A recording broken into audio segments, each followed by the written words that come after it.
Pipeline Road, Chubor Road, Rehab Community Corridor, Small St. Michael Town Hall Court to Patient Shop, Dry Rice Market to Johnsonville,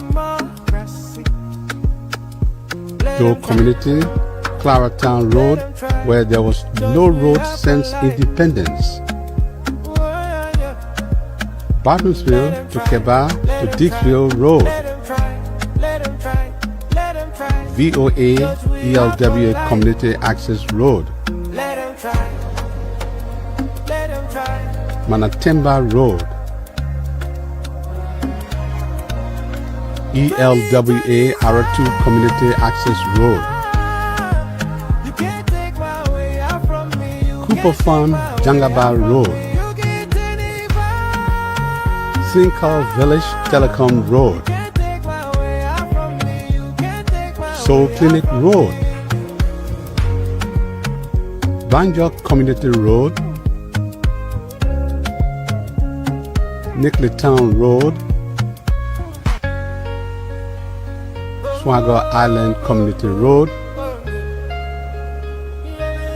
Logantown Broad Street, St. Kizito Red Light Road, Fairground Road, Grand Bassa County, Banga Broad Street, Bon County, Bopolu City Street, Bapolu County, Greenville, Sino County, Barclayville, Grand Crew County, Foka Mission Road. Additionally, with the development partners' assistance solicited by President George Weah, construction is also ongoing on major corridors throughout Liberia. Notwithstanding the support from partners, the Weah-led government is partly contributing resources to all of these road projects. The Coca-Cola factory to ELWA Junction Road is being paved with assistance from the World Bank. The CDC administration resuscitated a 2007 agreement with ArcelorMittal and also contributed $13 million to the Ganta to Yekepa Road project, which is nearing completion. Under his signature coastal highway project, the president has secured $30 million from the ECOWAS Bank for Investment and Development to pave from Barclayville to Southtown, that is in Grand Crew County, and from Southtown to Cloney in Sino County. The CDC-led government renegotiated the terms of the Banga to Salaye Road, which is now ongoing. President George Weah's government negotiated with the OPEC Fund for International Development and signed a $25 million concessional facility to extend the construction of the Banga to Konya Road as far as Vonjaman in Lofa County. His government also negotiated and signed agreements with the Kuwaiti Fund and the Arab Bank for Development in Africa, BADIE, to pave the road from Vonjaman to Minikoma Highway to complete the paved road network in Lofa County. The Weah-led government has sought funding from African Development Bank and broken grounds for the pavement of Sekimpa to Logato Road. Procurement for civil works has been completed and contract signed. President Weah has embarked on another ambitious project to upgrade and expand the 44 kilometers RIA road into a modern expressway. The first tranche of money is secured and resettlement payments are now made to residents in the right-of-way of the route to make demolition feasible. The German government has committed $16 million and the World Bank has also committed $29 million to construct the Ganta to Tapeta to Zegru Road project.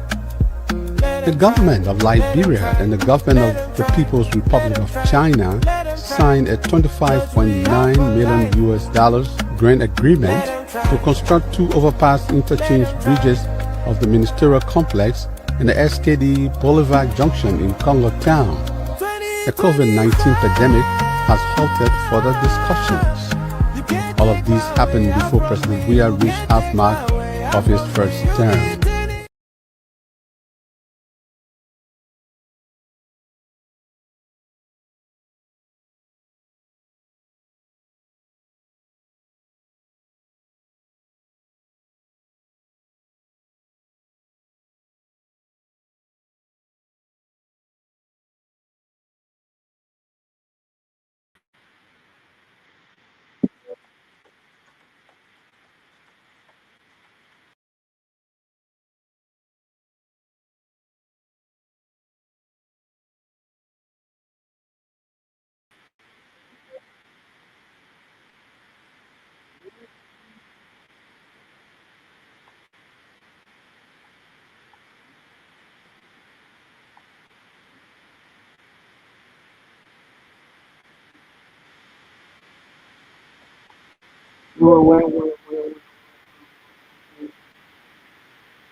Yes, yes, yes, yes, yes, yes, yes, yes, yes. Come on. Want to welcome each and every one of you to Liberia's Action TV. Today will be a great moment. We have a former speaker of Fonati Koffa, as our VIP guest. Uh, you getting the sound now, I guess? Okay. So are you getting the sound? Let me know whether the sound is available. We have Jay Fonati Koffa as our guest, and I hope you're getting the sound. Yeah, thank you very much. If you're getting me loud and clear now, just let me know, please. Someone said no sound, but if you get me loud and clear, let me know. Okay, the sound is very, very low. We'll make the sound louder. Okay, let me see something.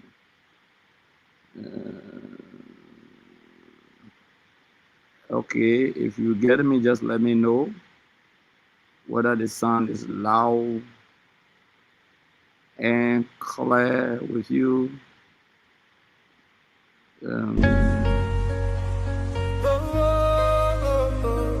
Pipeline Road, Chubor Road, Rehab Community Corridor, Small St. Michael Town Hall Court to Patient Shop, Dry Rice Market to Johnsonville, Doe Community, Cllr Town Road, where So since 1955, the first concrete structures.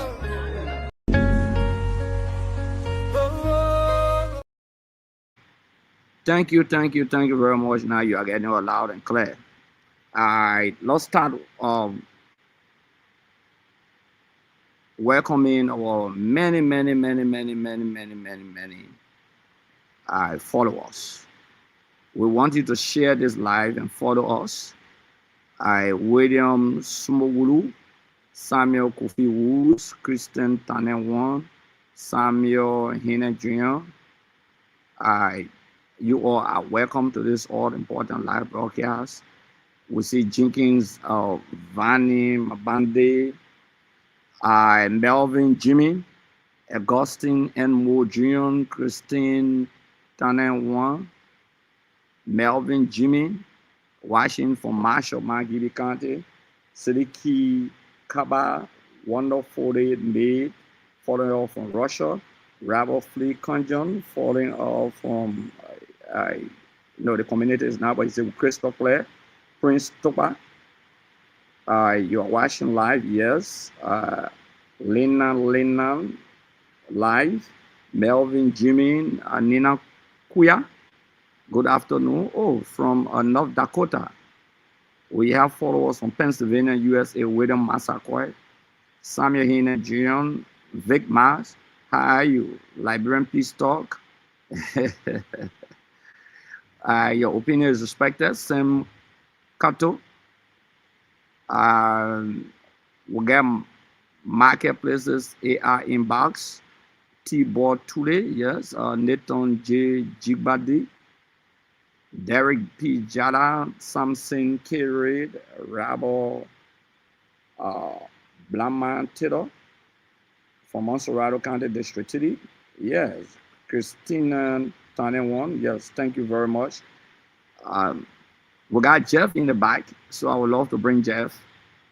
Jeff? Jeff, good evening. Today will be big, Jeff. So be welcoming your people, Jeff. That's your people, you know. Thank you, General. Yeah, I like the way our people turn on, man.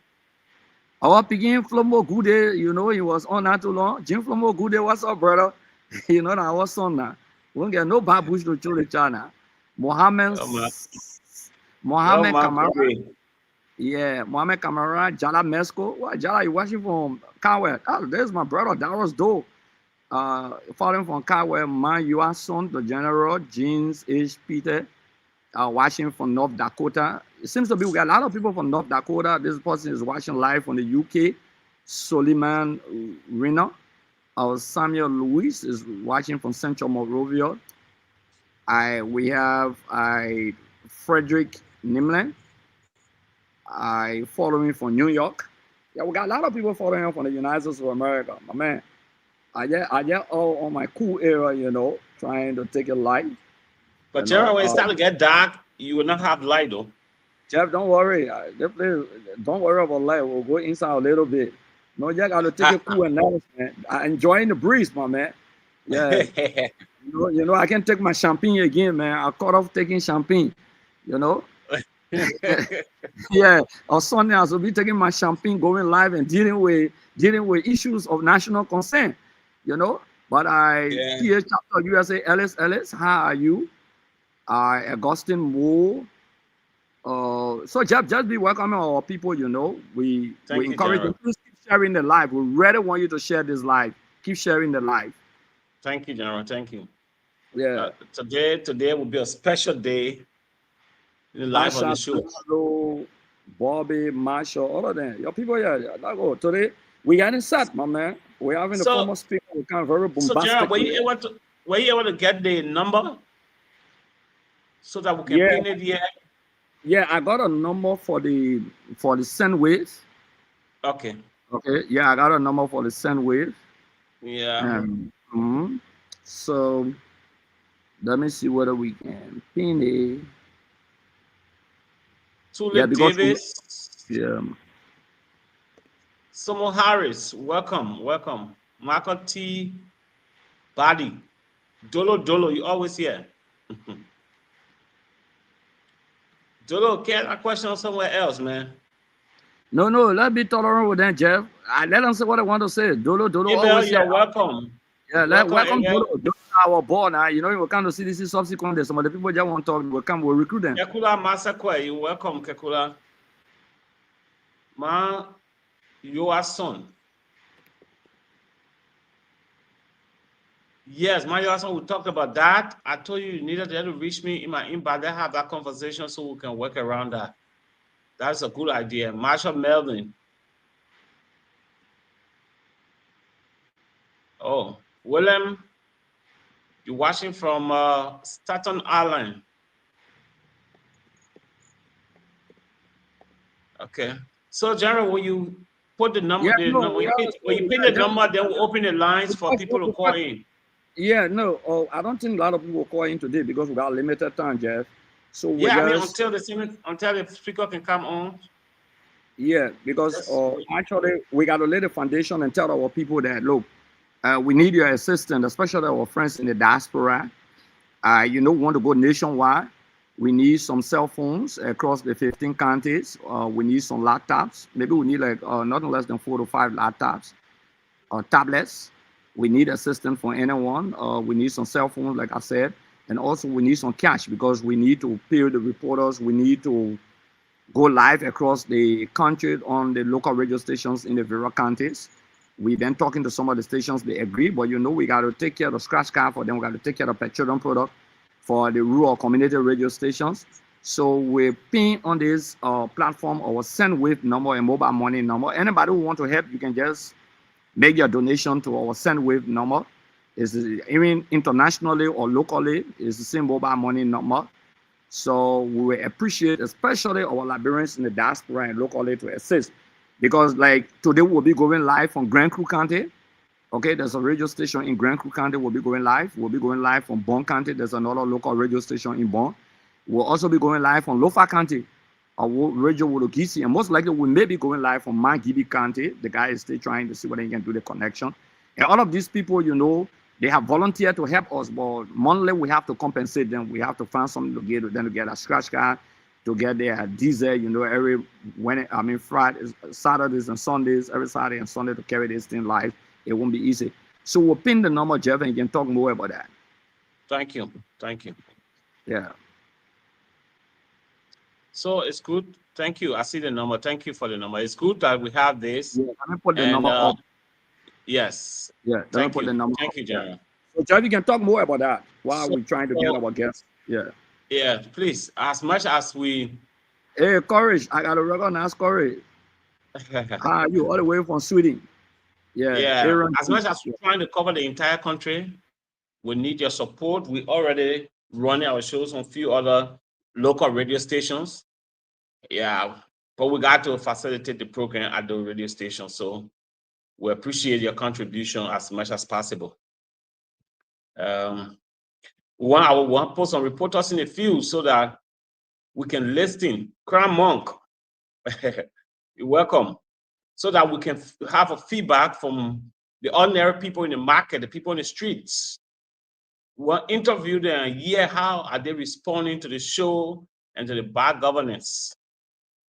We need to feed them. We need few reporters in the field, especially in all counties, so that we feed up all the information, live videos and everything.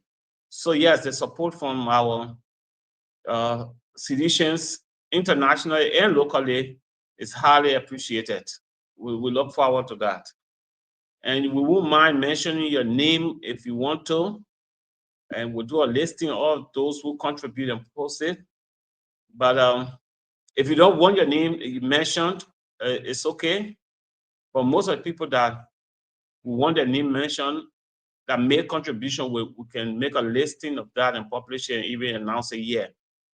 So yeah, we look forward to your help and your regular support of making this show a very, very vibrant one. We want to say share the show, continue to share the show, our people. Amara, you are welcome. Mohammed Skamara.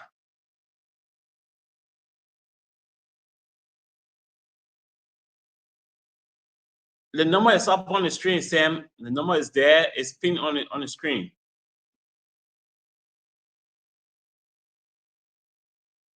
We're also trying to get a station in Nimba that will carry our show live on the radio. Jeff, you need to announce the number because some people are listening to us on the radio station, Yes. Let me send it to you so you can announce it because we're on the stream, but all of people listen to on the radio station. Yeah, the number is +231 555 222 226. +231 555 222 That is a SendWave and mobile money number if you want to make contribution to the show. The number is pinned right on the show here, so you can see it right away.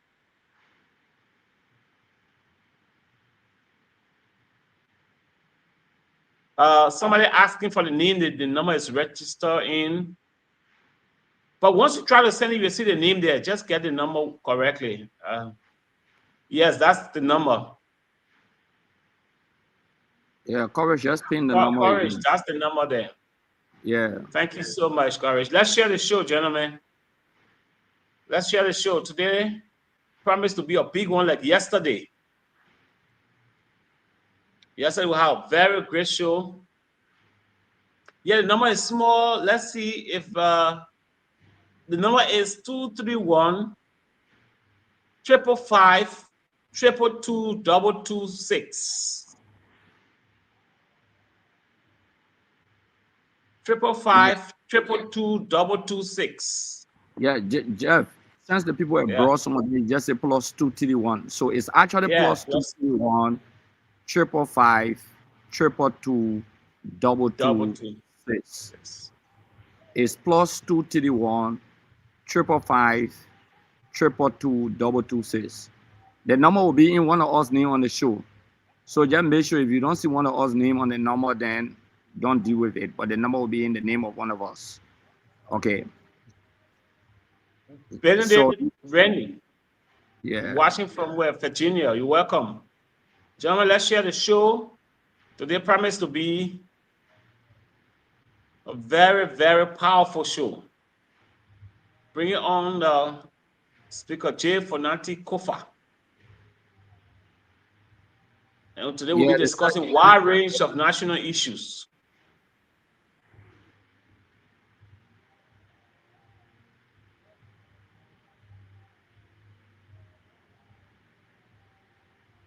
Yeah, Jeff, go ahead. We got you, Nathan Dennis.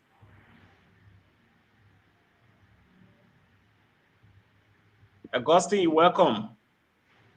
Let's have a great show today. Let's share the show. Once you have logged in, share the show so other people can come on.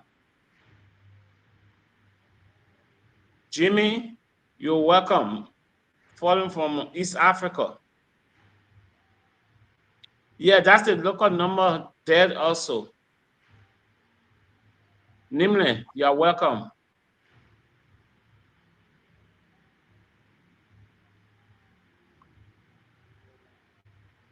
Nimle 231 is causing confusion? No, no, let me explain it to him. Just hold on. Look, the number is just simple. The reason why we say +231, okay, is good. Whether you call locally or internationally, it will be accepted +231. We put +231 because internationally or people who are international, they have to know the plus. So it's +231 555 222 226. So let me repost the number up, Jeff, while we're trying to get our guests on. So you can be talking. Let me just put the number up internationally and domestically. Okay.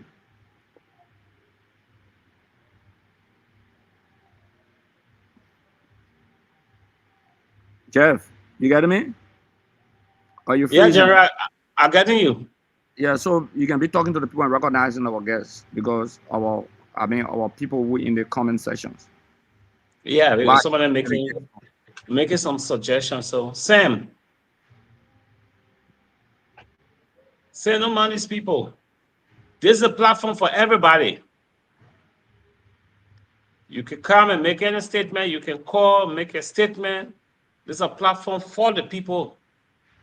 This is where we want you to be able to express yourself, your views, and enjoy the good information we're providing.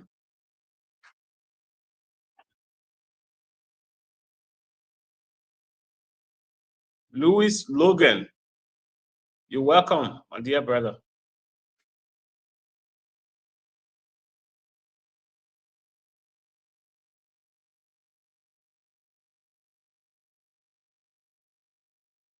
Thank you, Deb. Buddha S. Moses. Omaru M. Baker. From Central Moravia, you're welcome. You're welcome. Share the show, please. Let's share the show. Joseph Kennedy. You guys doing extremely well. Please share the show as you follow the show. Today we have with us Speaker J. Fonati Koffa. He will be here for at least 2 hours discussing wide range of national issues. We expect it to be firing. We expect it to be hot. So please share the show so that the information will go across. Nathan Black, this is the show for everybody, Nathan. Sam Freeman.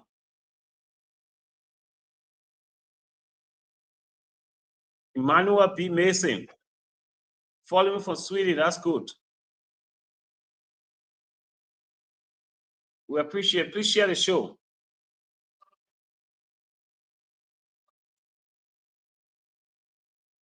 Jacqueline Washington. You're welcome. Share the show, gentlemen. As you log in, please share the show. Jeff, we have the guest. The guest is seated. We don't want to take him by surprise. I know he's just monitoring and seeing the back and smiling. He's smiling. Those of you who are joining us, today we have, our guest no stand a lot in 2 minutes seated already, 2 minutes to stay seated. So we'll be having former Speaker Fonati Koffa as our guest. He represents the people of Grand Crew County. He will be here. He will be focusing on a wide range of issues. Those of you who have not had the opportunity to know who is Fonati Koffa, today you will get to know who is Honorable Councilor J. Fonati Koffa. You will get to know him better for yourself, and not only getting to know him better for yourself, but the fact of the matter here is that he will be speaking on series of issues, and very soon we have him on. So Jeff, just recognize our people. We'll have him on in a jiffy. Very soon. Yeah, please. The people are eager to hear Speaker Koffa coming on. Yes. So today we'll be live on few radio stations. We are running live now on Athena Radio 102.5 in Barclayville, Grand Crew County. Those of you in Grand Crew, you can tune into Athena Radio 102.5 in Barclayville, Grand Crew. We also have Radio Wologisi. It is 7.9 FM in Vonjeman. We'll be relating live. That is Radio Wologisi. It is 7.9 FM in Vonjeman, Lofa County. We have Voice of Banga, 103.5 FM in Bon County will also be relaying this program. It will be very, very, very, very much bombastic, if I should say. Jeff, should I say bombastic, or what do you expect me to say? Exactly. Yeah, but we have the best of the best. And so today we just want everyone, just keep sharing this show. Everyone, whether you're from the Unity Party, you're from the CDC, you have to come and drink from the fountain of the knowledge of Honorable Councilor J. Fonati Koffa. And some of the issues we'll be discussing today, we'll be discussing governance under the Unity Party, focusing on the economy. We'll be looking at the rescue budget. We'll be looking at the rule of law. We'll be looking at the rental per children agreement. You know, the former speaker took a position. We'll be looking at his social net fund bill that he submitted. We'll also, if time can afford, we have to look at the CDC national headquarters, how far, and we are 2029, come back. So today, yes, is the day that the Lord have made, and we'll rejoice and be glad in the Jeff. And now to all of our viewers out there, will bring to you the man himself, Honorable Councilor J. Fonati Koffa. Good evening. Good evening. No, I'm here. Yeah. Welcome. Yeah. Can you hear me? Welcome. Yeah, we are getting you. We are getting you loud and clear. Okay, loud good. and clear. We are getting you. We are getting you loud and clear. How's everything? How are you coming on? Oh, I'm doing great. I'm doing great. Thank you for asking. Today is Sunday. We know it's family time, but we chose to steal you away today for maximum 2 hours. If we should have maximum 2 hours. I'm Because glad I'm glad my people from District Number 2 in Grand Crew are also privileged to listen to us. Yeah. Can you? Okay. Before you introduce yourself, Jeff. Jeff, welcome, Yes. welcome. Welcome, Honorable Speaker. Once a speaker, stay a speaker. Welcome. Thank you very much. On the Liberia Action TV. We are honored and happy to have you. It is my pleasure and privilege. Your people are all lining up to listen to you today. So we'll start the ball rolling.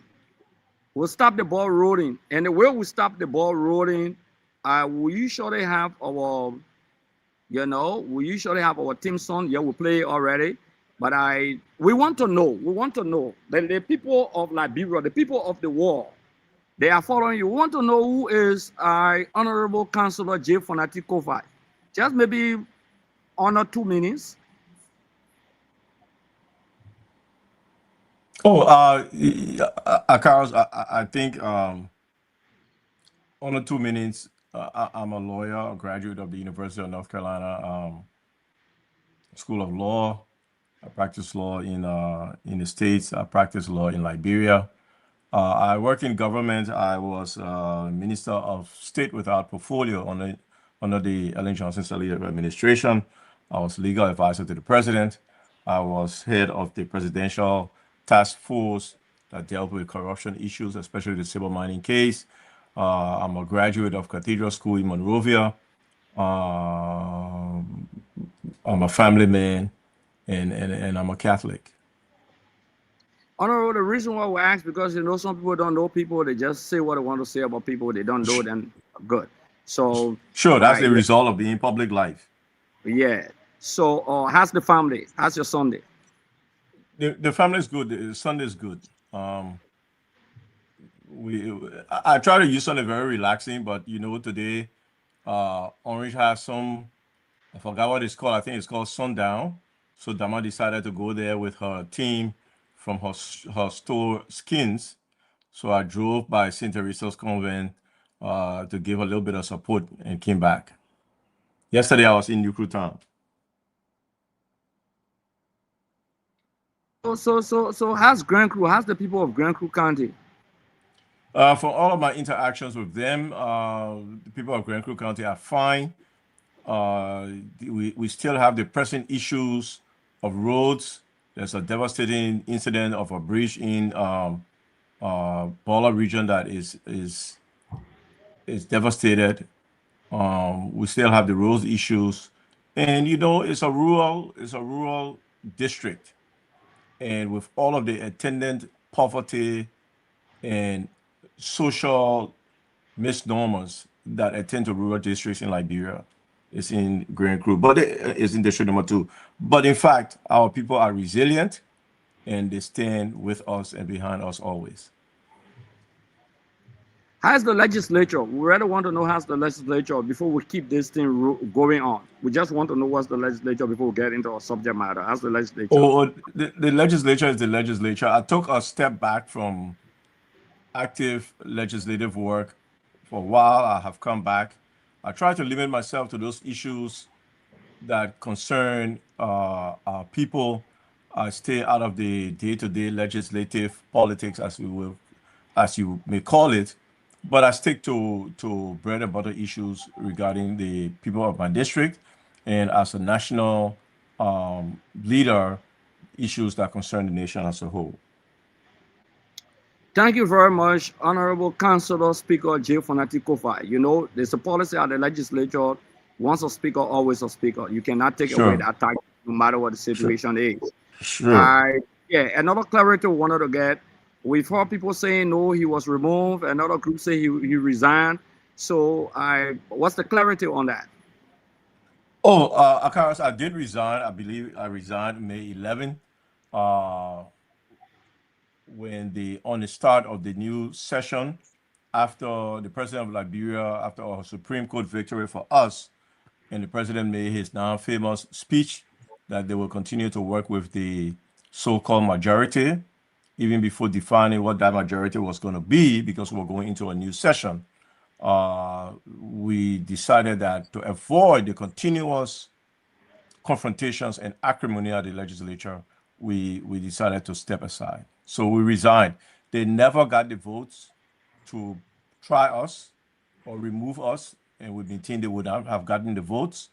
There is a reason why the Constitution requires a supermajority, and if we wanted to go by the rule of law, and we should go by the rule of law, 49 votes were required. That was never attained, so we resigned. Thank you, Honorable Speaker.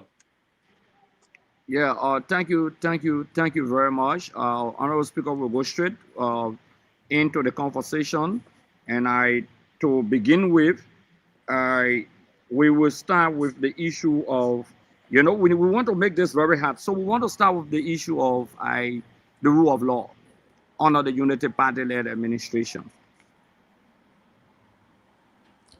What is your opinion on the rule of law under this administration for the last 2 years? So I think when you gradually begin to look and dissect the DNA of the Unity Party, you will realize and understand why the rule of law is collapsing under the Unity Party government just within 2 years. This is an institution, right, that is an outgrowth of the True Whig Party. Okay, it's one of the result of the remnants of the True Whig Party after the Doe Revolution that came in to contest elections. So they still have that mindset that to create a one-party state in a manner and form as their progenitors. And it is within that context, when you look at the entire maneuvering of the Unity Party within 2 years, it was in that context. Their focus was not on development. Their focus was not really on national issues. Their first focus was on the consolidation of power. They dismantled the tenure system.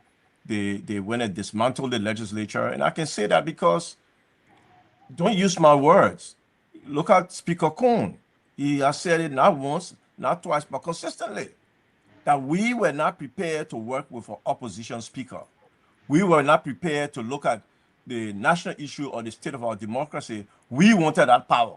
It was for us.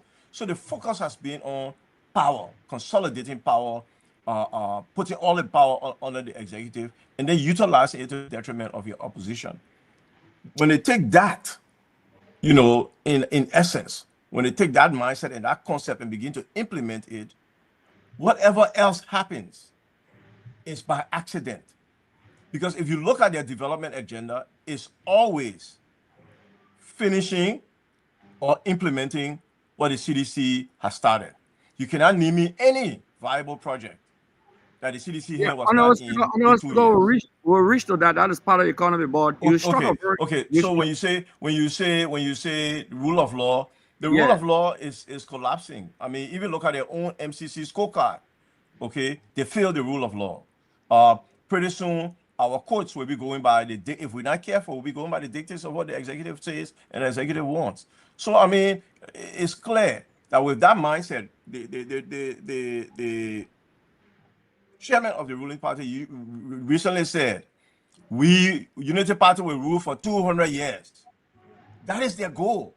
That is the True Whig Party mindset and the True Whig Party mentality. So in order to get that done, they have to dismantle the rule of law and the institutional framework of our democracy that was established in 2005 and go back to the old machinery of the one-party patronage state. That is what we are seeing here and we are witnessing. Yeah, just before Jeff comes in, just 2 quick questions. You can take all 2 in one. What is wrong with solidifying power? What is wrong when a ruling party decides to solidify power? What is the difference with this government solidifying power? That's one. The second thing, when you say the issue of tenure position, they are dismantling it. What do you really mean by that in terms of tenure position and solidifying power? What's the danger of solidifying power? Okay, so solidifying power for the sake of solidifying power is what you term totalitarianism. You identified that the last time in an exchange. This is to get power for power's sake, to get power to control. Okay, a ruling party can consolidate power by its implementation of its development agenda. It can consolidate power by its mindset of being people-centered, of bringing benefits to the people. What we see here is an absolute mindset of power at all costs. And when they do that, that is when you see a strong police force, a more vicious police force, a more security-minded establishment that is bent on putting fear in the populace. That is what you see. Okay, Jeff. When we talk about dismantling the tenure system, position, I yes. mean, we saw it.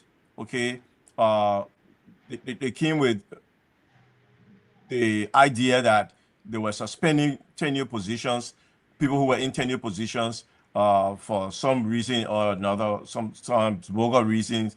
They went to the Supreme Court and never really abide by decisions of the Supreme Court when it comes to the issue of tenure positions.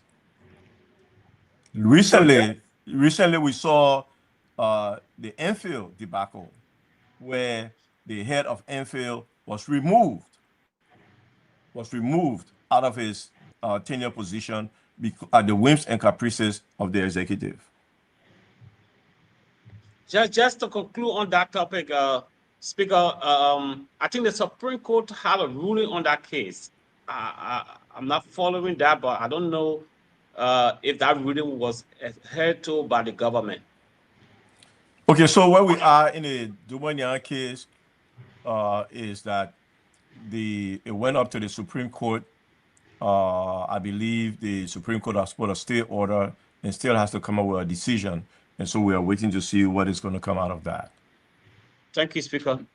So, Speaker, I just want to find as a lawyer, what is the impact of disrespecting our own laws as it relates to our economy? How does it affect the economy of the country? How does it affect the investment climate of our country? That's a good question. So you have to understand, capital likes stability and capital likes rules. So if you want investors to come, you must respect, the one thing to look at is you must respect your rules. You must respect the rule of law. When contracts are entered into, when there is dispute, the contracting parties expect that the dispute will be adjudicated fairly. When you do not respect your own rules, you do not respect your law, investors and the investment climate is chilled, because people wonder, if I bring money to this country and I get into a dispute, will it be subject to the politics of the day? Will it be subject to a lot of bribery? Or will it be subject to the rules of law of the nation? And what you see now, when people don't respect the rule of law, when it's cast down, okay, you have a situation where the rule of law is tantamount to nothing at all. Yeah, you talk about the police. You talk about strong police force. Do you see Liberia degenerating into a police state, or do we already have a police state? Of course, right now the frontal assault of democracy in Liberia right now is the police.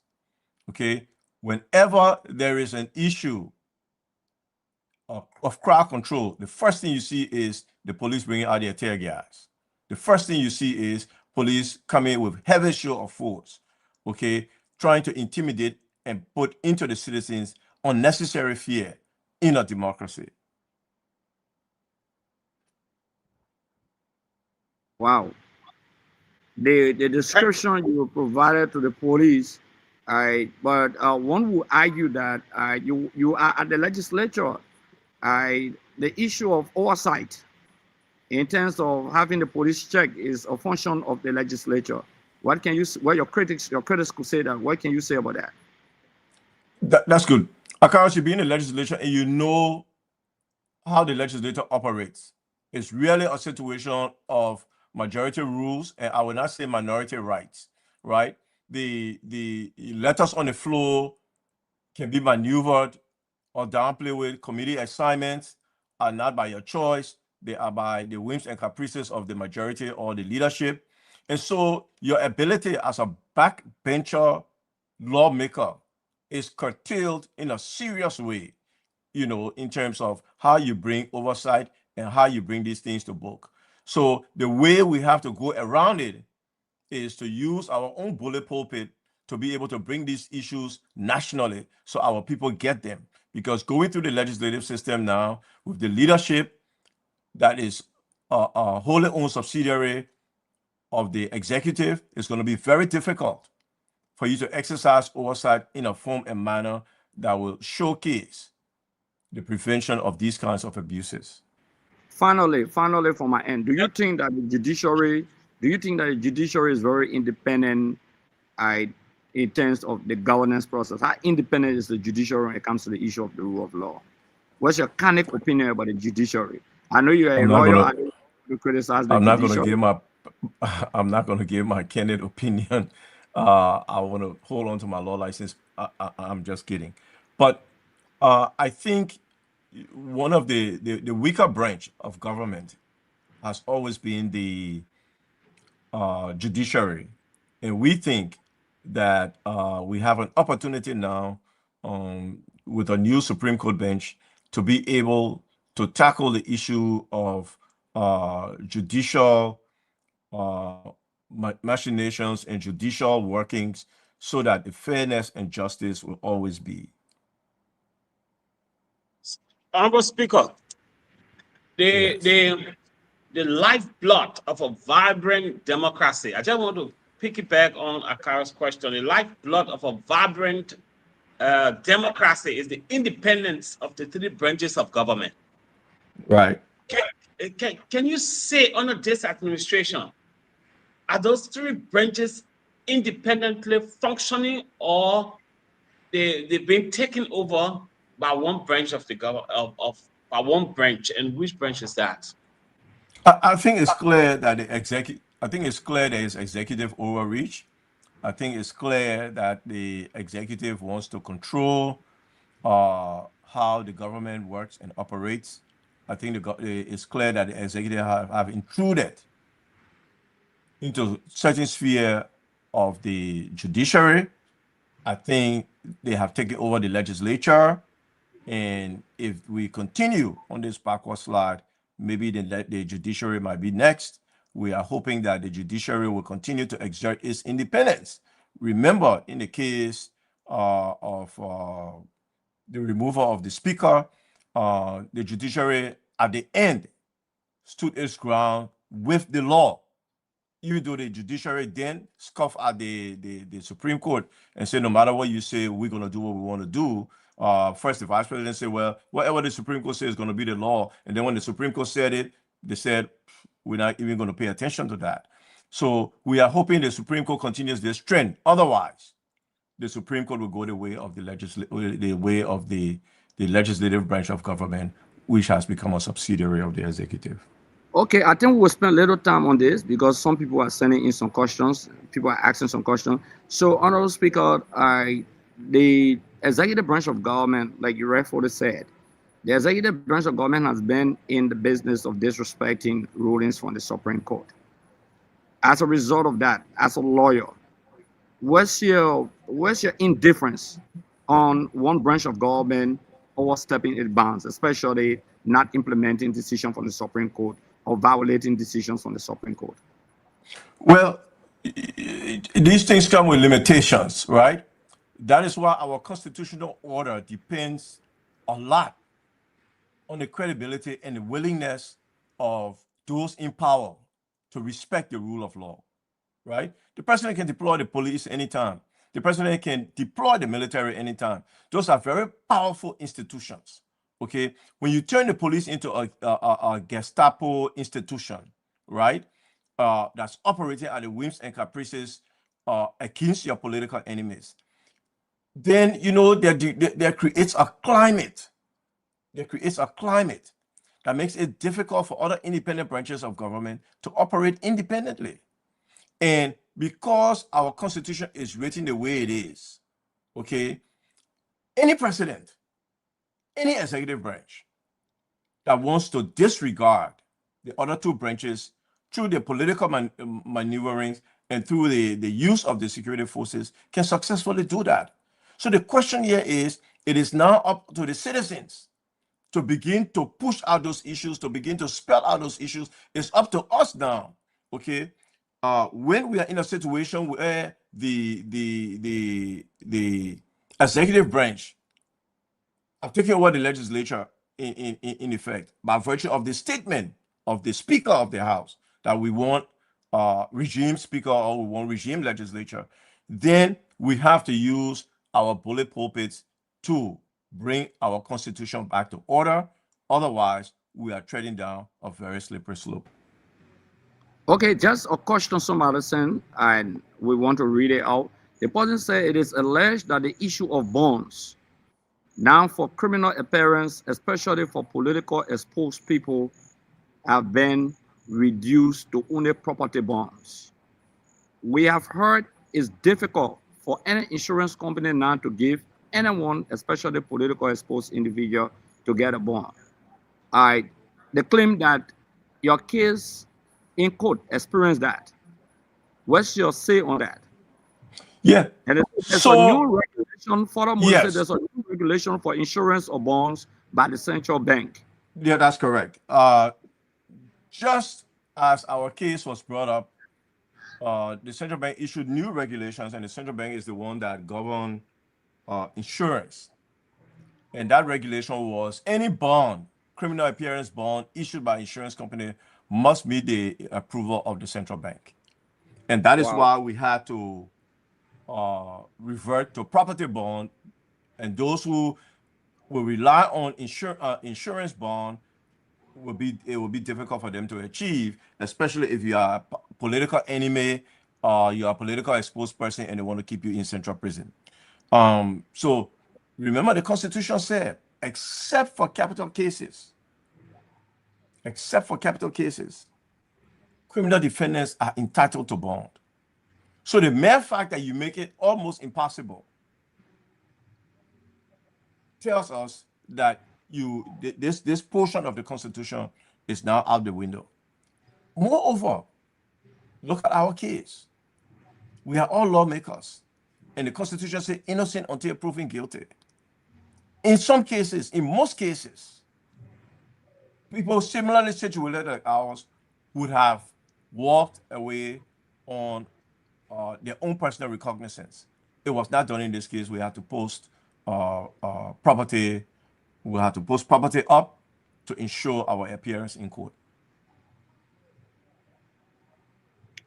Okay, Jeff, maybe you can close up on this, then we'll jump to the next subject matter on the issue of rule of law. Because somebody was asking on his issue of how can he categorize the ongoing case, especially with the executive involved and having his people arrested, taking them to court by the executive branch of government, turning them over to the judicial branch of government, someone asking as to whether he's convinced that the executive crime against them or the allegation against them by the executive, by the police and the apparatus, whether it's politically motivated. That's the concern someone has. That was for me?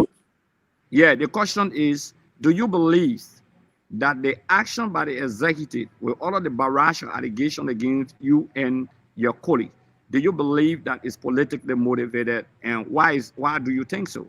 If it's absolutely, it's clearly politically motivated. I mean, no serious prosecutor will bring this kind of case on the evidence they have. None. Okay. They have submitted the evidence, and most of the evidence are played out in public. Okay. So we did a matrix that we will introduce.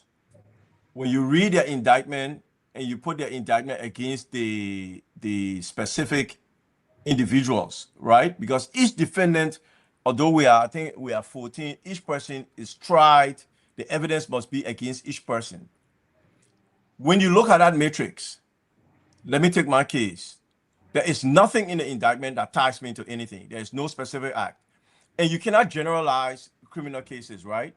So in order to tie me in to say, in coordination with Representative Koffa, John Brown did X, right? That's pure nonsense. You have not said, Koffa, this is what you did. You took these steps to cause the burning or to burn the Capitol building. None. And there are other lawmakers and other individuals in their indictment who are similarly situated as I am. They have a few recordings, okay? Either they are confused or they are deliberate in mixing recordings of the riot with the issue of the Capitol building fire. Because if you recall, the day before the fire was the riot. The other thing that will be exposed is the fact that, okay, and we have evidence to this.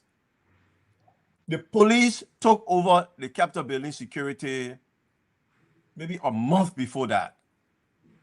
There is video evidence to show the 102 and myself walking the grounds of the Capitol, and he's showing me exactly which areas, all the entrances the police are going to be. And my plea to him was, you have to allow somebody from human resources to be there to identify those employees who do not have IDs, right?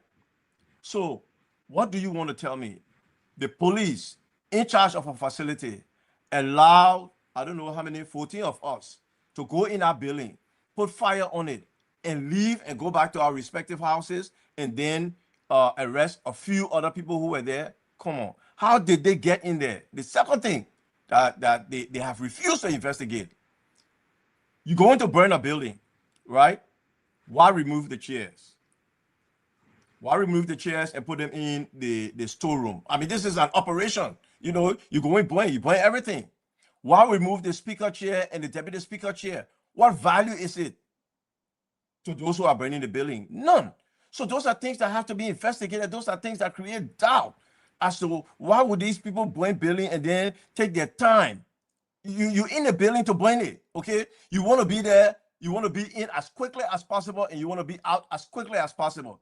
You're taking time to pack chairs, move them. You're taking time to take the deputy speaker chair and the speaker chair and take them up to another person's office. How?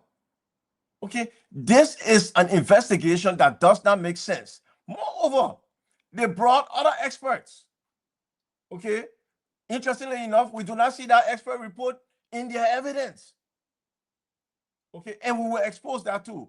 So we're in a situation, yes, the only thing I can say is this is politically motivated because no real prosecutor, no prosecutor worth a grain of salt will indeed bring that kind of case.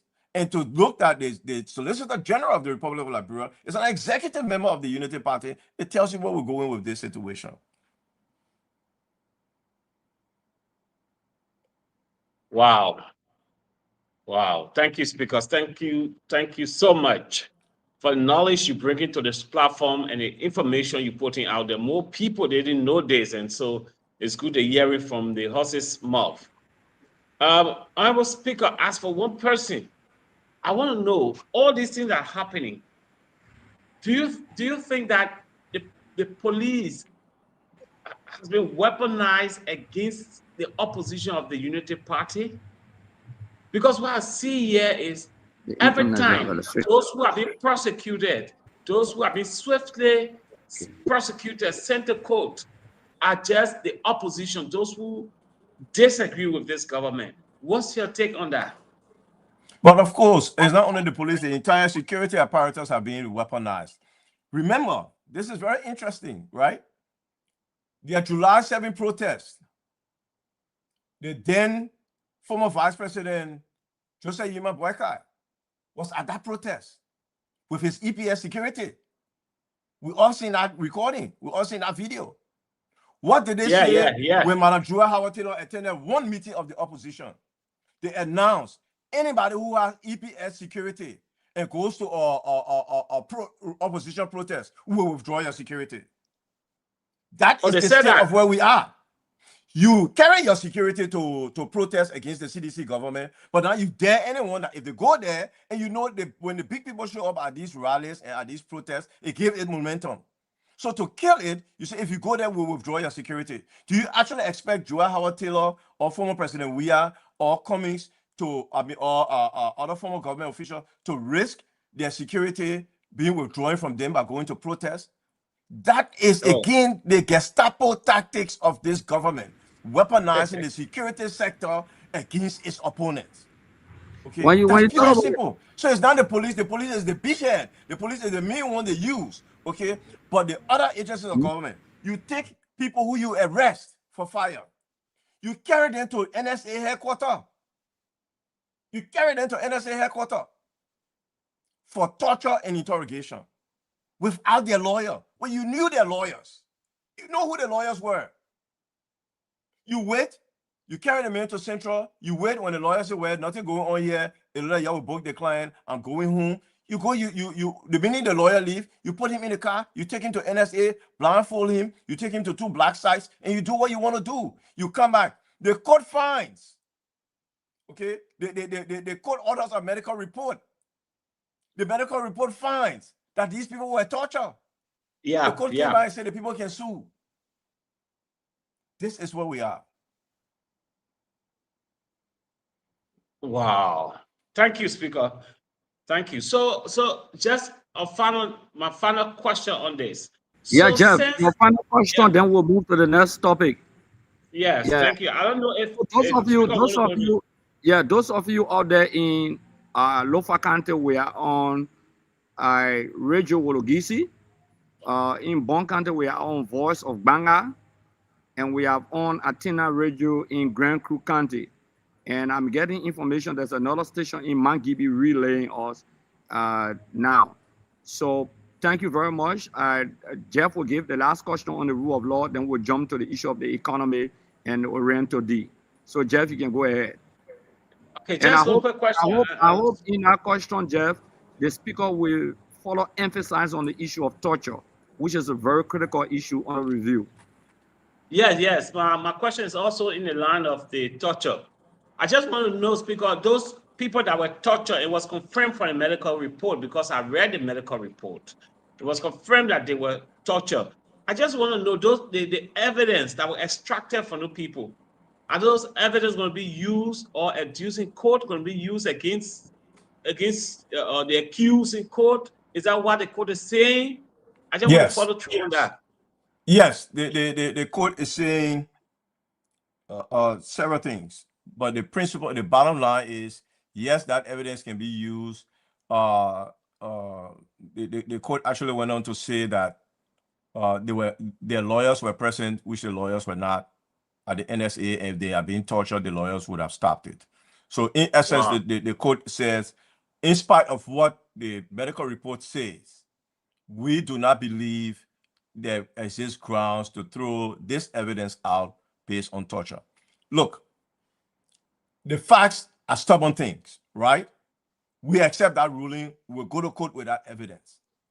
But it is clear, for God's sake, and the sake of our humanity, Thomas Etheridge was tortured. Eric Suse were tortured. Kivi Baha was tortured. They are still sitting in central prison. Okay, to prove what? To prove what? Wow. Okay.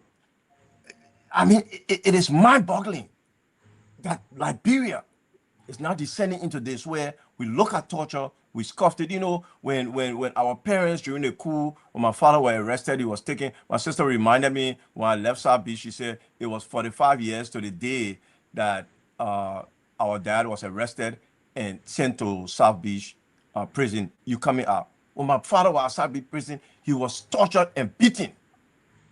We don't expect that to happen this day and age. We are a democracy now. We are government that should have transcended that. How can you go and you torture people and for political reasons? The entire country turned a blind eye. With a medical report, a medical personnel, one who I doubted, because I told my people, I said, we can try it, but you know, there is no doctor in this country that has the intestinal fortitude to find there was torture. I was made surprised. Dr. Allen King using the Istanbul protocol. This is the protocol to establish, because people are not there when people are being tortured. You know, these institutions are not going to be there. So they establish a protocol to say, here is how you determine whether or not somebody was tortured. In 5 of the 7 reports he did, He said, consistent with allegation of torture. Now, the other part that we did not investigate was the psychology of the individuals that have been tortured, that have gone through that. One of the things the prosecutor ran with, oh, they were not sodomized. Oh, the doctor said they refused examination for sodomy. But there's a psychological aspect of that. Before you go inspect somebody for sodomy, you think you will submit after having gone through that experience in this kind of society. You think you will admit it? No. You think you will allow somebody to go play inside you after doing that unnatural act to you? No. So maybe there should have been some psychological counseling. There should have been some other things available to these individuals so we can get out of them what really happened. But as it is now, Akaros Jeff, the country say we don't care. What we care about is to make sure that you people are convicted on this political fire. And because we care about your conviction on this political fire, any evidence, we'll use it. We'll throw out the rules of court, we'll throw out the rules of the doctrine of the personal tree, and we will use that evidence. And what evidence? Is funny, okay? One of the things they have is a letter from Kivi Bar to Honorable Dixon Sibo. The letter say, explain everything how they burn the building and what they got. Akaros, let's use our senses. This day and age, other than writing people for job recommendation or what have you, when your constituent won't write you, they'll write letter, they're not text message they'll send. So it's totally fabricated. If any of your constituents were first for you because you are sort of do something, he give you money, you will not send and go write letter. Somebody who can read and write, he will send text message. He will get your phone to somebody say, please text Honorable Gray X, Y, and Z. How many letters have you received in the last 5 years? So all this bogus nonsense that's going on is designed for a political purpose. I'm sorry to take all that time. Honorable Speaker, unfortunately, I'm the moderator for the day. So, unfortunately, I'm the moderator, so you are under the gabble of my authority now. Sure, I submit. Submit. Yeah, but it's a good show. It's a good show. Thank you for your express opinion by strong facts on the issue of the rule of law. So we're going to go to the second subject matter that has to do with the economy of the country under the Unity Party-led administration. Vis-a-vis some of the dealings in the government in terms of the economy, the Liberian people, whether they are actually benefiting from what the rescue government promised the people of the Republic of Liberia. Will also focus on Oriental, because you spoke about the issue of Oriental, asking your colleagues to reject Oriental. So we'll just give you a few minutes to give a boy-out view on the economy vis-a-vis the welfare of the Liberian people and Oriental. Okay, so the first thing every government should understand, okay, is that it exists to enhance the welfare of its people, right? That's why when the CDC came to power, you saw George Weah doing things like housing units. You saw free education policy. You saw different other kind of populist pro-poor policies, right? Being either initiated or implemented. That's why you saw that. That's the duty of the government, okay? To lift those who are stuck at the bottom. Nowadays, we got a $1.2 billion budget. Let's assume that in your last budget, over $700,000 was used on salary and recurring costs. Why could you not have frozen those and use the extra 400 million or 500 million to improve the lives of your people? You got a $1.2 billion budget. More people are poor. More people go to bed hungry. More people have no money to pay tuition and fees. More people cannot afford to pay their rent. You are celebrating a $1.2 billion budget. When you open the budget, then you get even more disappointed, right? The first thing, a major error, $95 million. That's not something of a number that's hidden in the budget. $95 million was the number over and above what was approved. You would think that's the first line in the budget. What was approved last year? What was spent? $95 million. You had to take 3 days to recall it and insert and correct it. So if you have that kind of elementary mistake in the budget, how can we believe the credibility of the numbers there? The mistake is too elementary. Everybody's silent about it now. But when it was raised, the chairman on Westminster Finance said, we don't know how it happened. We never recast the budget. Ministry of Finance had to go and recall it. So your numbers, your basic numbers were wrong. How do we know about the details? Also, you put in our budget an assumption, which is an insult to the legislature. You put in there 200 million for ArcelorMittal. It's almost like blackmail. If you want us to get this money, approve this. So which means it's a fait accompli. So we have a budget on the boast on a number that has very little credibility, right? But our focus, again, has to be, what is it for the welfare of the Liberian people? As the budget grows, our support for the welfare of the Liberian people must grow. That's what we proposed, and we didn't even know they were coming with $1.2 billion. That's what we proposed, this social safety net. Okay, what's in there for the Liberian people? You will find very little. Okay, it's an expansion of big government. It's an expansion of what the big five is going to get. It's an expansion of putting other things in the budget that will enhance the consolidation of power. You know, that will ensure the construction of these headquarters, that will ensure the absence more and more of the rule of law. You wanted me to go into Oranto? Okay, we'll come to Oranto. Okay. Jeff will come in, but Honorable Speaker, just yesterday we had a conversation with some developmental and policy aspects on the budget. They exposed of $15 million that is placed under the Ministry of Internal Affairs. And under that description, it has to do with legislative issue. And that is strange. As a former lawmaker, I've not seen money being placed under Ministry of Internal Affairs for legislative projects or district projects, so to speak. They said district project of $15 million United States dollars. I don't know whether you've seen that, but we'll try to bring it to your attention. Maybe you can have your say on that. Under the Ministry of Internal Affairs, $57 million project. Yeah. It is purely a violation of the separations of powers, right? The only reason why lists exist is to avoid a conflict of interest. Again, it was a respect for the Constitution because the legislators make the law, the executive implement the law. So where the legislators have appropriated unto themselves certain amount to be used per district for development, the only issue here is, how do you avoid a conflict of interest, right? How do you avoid giving me the money to be an implementer? That is why this agency is created on the executive branch to implement that.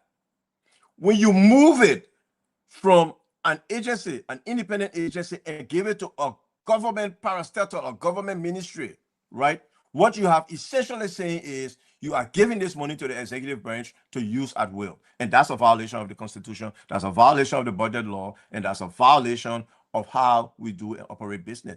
But again, this is the further consolidation of executive power in this administration.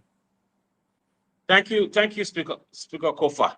So one quick question. Yesterday, when those experts were on the show, they made it clear that most of the main source of the budget contribution that coming from taxation and everything are being placed directly on the special government entities.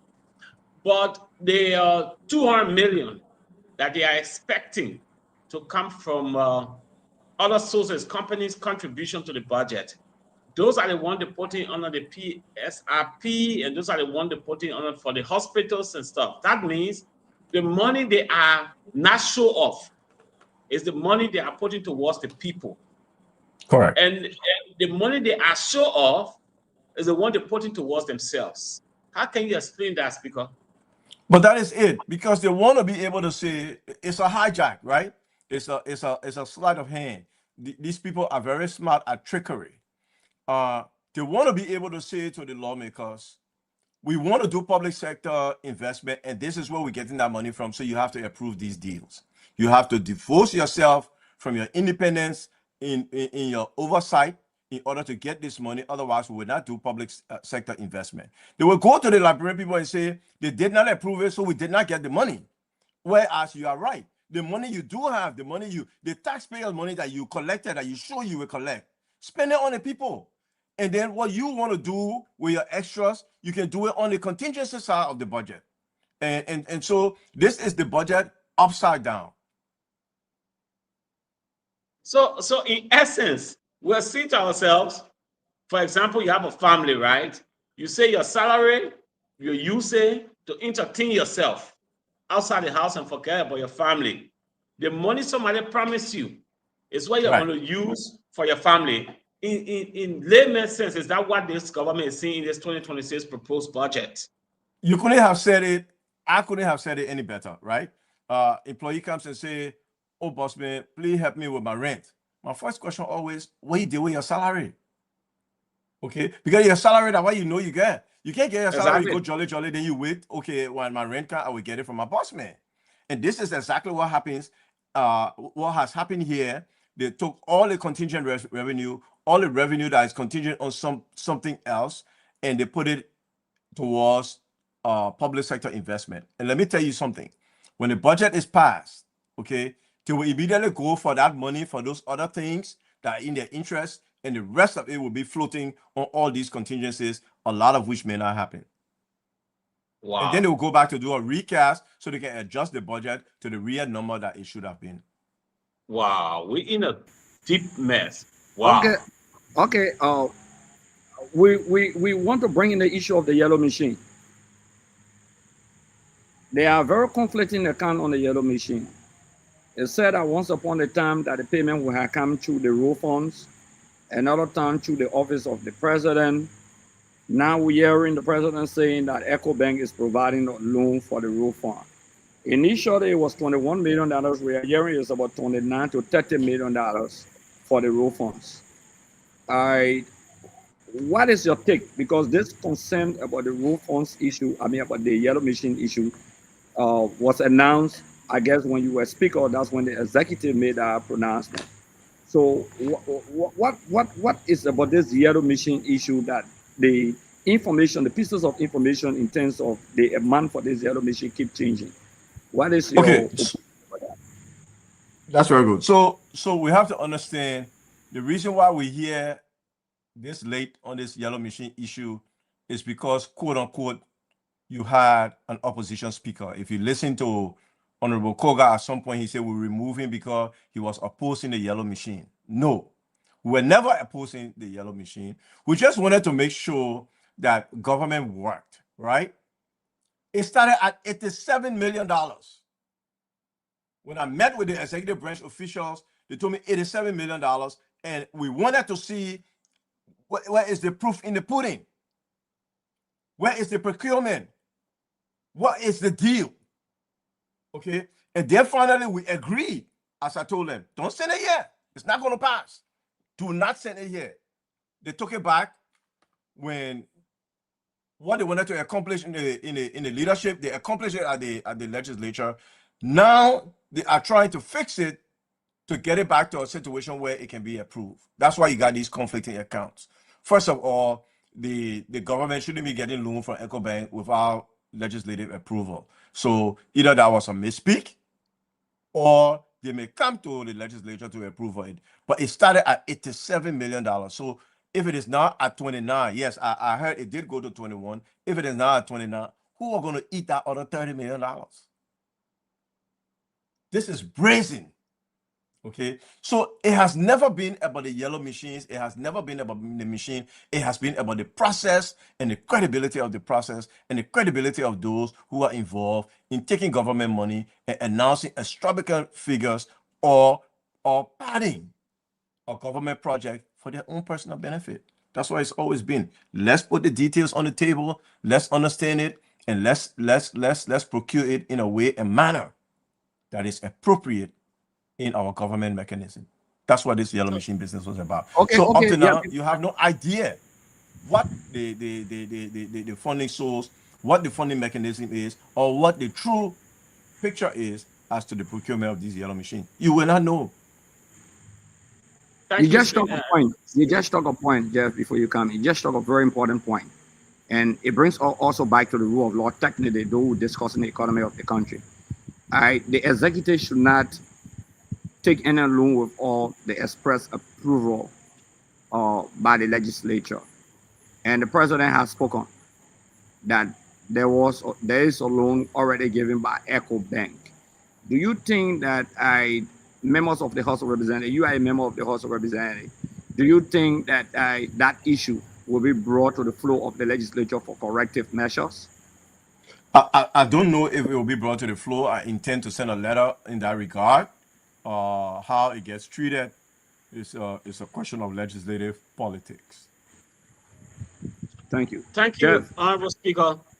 Honorable, one main reason why people think that the government came against you with its full weight to remove you from the speakership is because you insisted on the audit of the House of Representatives. Do you ever think that audit will take place? Or if it does, what is going to happen? Okay, I think some of those who joined for my removal were also proponents of the audit. So I think on their side, there was some pressure to go ahead and do the audit, but they restricted the audit to only 2 years, which is unfortunate.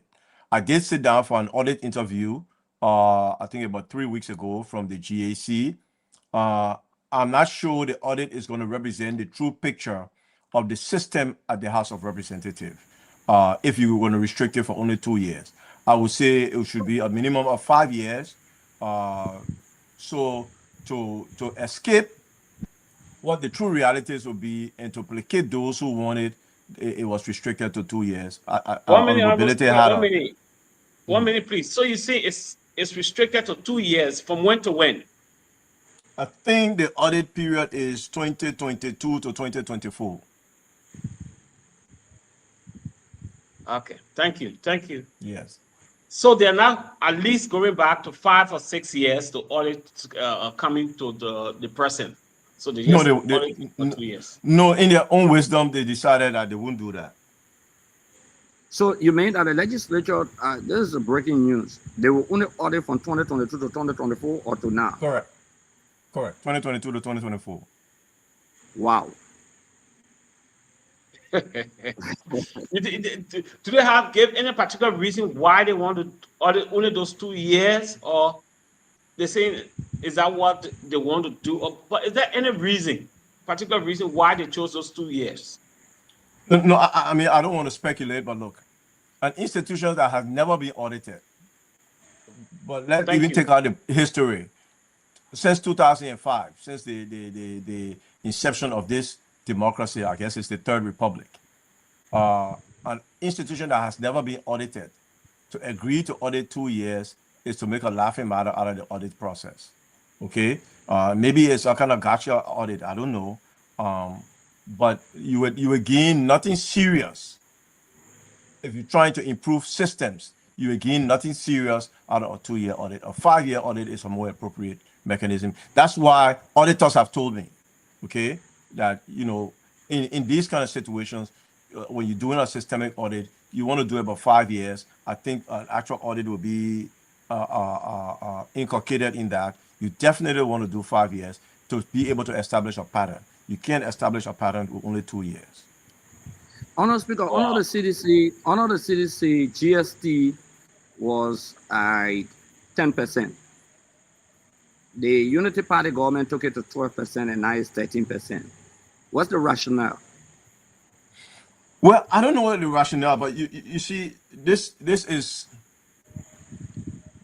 contrary to political economy and its operations, right? When the people are hurting, the role of the government is to reduce taxes. But in this government, it's increasing taxes. There should not be a rush to get to $1.2 billion if you're going to get there on the backs of the Liberian people, right? So since you're getting this windfall of 200 million a year 100 million there, 10 million there, and all these other numbers you see you getting, all this contingent revenue, they should have delayed or reduced, even as a temporary measure for a year or two, the GST, so that Liberians, the money they're making, can see a little bit more in their pockets. But instead, government is going ahead and increase taxes. It is the reverse, or it's an inverse thinking. It's a backward thinking. It's a thinking that, you know, the Liberian people don't matter. What matter is the government priorities in using funds in organizing itself in a way for the consolidation of power for the next 200 years. Thank Yeah. you. That's what the Honorable Unity Speaker. Party chairman said. So you have to Yeah. understand that's the marching order. Yeah, Thank yeah, you. yeah. We have the government has increased work permit payment to $3,000 to the key. So, for foreigners, work permit meaning for foreigners. Do you think that's the best way to go? Because it seems to be the government is generating revenue at the detriment of the population, of the people itself. The concentration is not on developing or adding value to our natural resources. But the ordinary people who sell beta, for example, the GST will affect them. Those who go buy zinc, for example, to renovate their homes. Those who go buy cement, for example, and all of those things. Who go buy food in the supermarket, or even when you go to Ecobo shop, the GST will affect them. And now that means that taxation is made on the people. Okay, and now that this work permit has gone to $30,000, and there's this big debate about this work permit issue of $30,000. What's your view on it? Look, it is, again, it is not forward looking, right? Because instead of trying to increase the work permit as a deterrent, what you should do is simply enforce the rules. You are allowed to bring foreigners to do jobs that Liberians cannot do, but those foreigners must train Liberians to do that job. So you must be able to say, okay, John Brown, we have no Liberian that can drive this truck. Therefore, you can bring in somebody who can, for 3 years, train a Liberian, and after that 3 years, that person has to be gone. Okay, that is it. So putting $10,000 in there, right, that they will find a backdoor way to get back, you know, and I'm using $10,000 to make it as exorbitant as possible. It's not going to resolve the issue of getting jobs to Liberians. Okay, it is simply not going to, because they will continue to want to use their own people and their own foreign agents to come here and do what they want to do, because they really don't want to empower Liberians, number two, and they don't want Liberians in their business. Okay, that's a business cost there, to make sure, we don't have what we're doing, we know our own will protect us, we don't want Liberians inside. So the main thing should be on what is in place for the transition of that foreign national. If it's to drive a truck, within 3 years, I'm sure a Liberian can be trained to drive any truck. Okay, so that is what we should pay attention to. Increasing the price, yeah, is to put money in somebody's pocket, even if it is to put money in the government coffers, it's not the right way to go.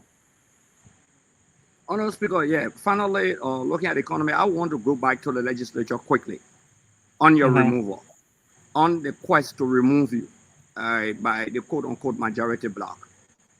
Do you believe, because I'm one of those who, in fact, I don't want to give my opinion on it because I want to listen to you. Do you believe that one of the factors for fighting you at the legislature, especially by some colleagues of the legislature, it's an open secret, some members in the Senate, some in the House of Representatives. Do you think it's because you were very, very straightforward in making demands for the issue of auditing the House of Representatives? Do you think that the issue of auditing the House is a factor for some of your colleagues fighting you? Do you think it's a challenge? Yes, I believe it is what actually tipped the scale for the majority bloc to become a majority bloc. I think that was the issue. It was a contentious issue. It was not a pleasant issue. We negotiated it several ways, but I felt that it was important. We have begun, and we promised our colleagues there are certain things we will do. There are certain reforms we will institute. There are certain ways we wanted the legislature to operate. And I kept insisting that, look, if we're going to stay with business as usual, then it was useless for us to take over the leadership. And we were proceeding in a deliberate, manner. We had an agenda on the things we wanted to achieve. One of it was this audit. We tried our best to reassure our colleagues that it was not going to be a witch hunt. But unfortunately, we did not succeed in that. People thought, for whatever reason, I don't know what would be in an audit. I wasn't much involved in the finances. I was disturbed that the Deputy Speaker's budget was used in some of the ways that it was. But the audit was going to show systemically what were the issues and how we fixed them. So that became a rallying cry for some people, that I was not a team player, and yada, yada, yada. And so off we went. Thank you, Honorable Speaker. Thank you so much. Honorable Speaker, one quick question on the budget and the job creation. One of the main things the Unity Party campaigned on was that they were going to create jobs. They were going to bring NGOs, companies were going to flow in, and jobs were going to be created. Now I say they are requesting the Labor Ministry, who is a custodian of the Liberian people job with the foreign companies, to contribute towards the budget. And to contribute to raise that money, the only way the Labor Ministry has to do that is to give a more work permit. In my mind, I think it's hypocritical for us, for this government, to say they want to give Liberians job, because I hear some of the lawmakers are crying for Liberian people job, but at the same time, they are asking the Labor Ministry to contribute towards the budget, hugely. In my mind, I think it's hypocritical. You can be talking for Liberians to get jobs, but at the same time, you're asking the Labor Ministry to sell more Liberian jobs. So what's your take on this? But it is typical of this government's posture, right? They have a mentality, they will say anything, okay? They really don't care about the credibility of what they are saying. Okay, they can say one thing now and do the opposite later. Remember, this was the government that are opposed to private jets. Now they're flying even bigger private jets. So that is their MO, that is their modus operandi. It doesn't matter what they say. Okay, they will say anything to get what they want.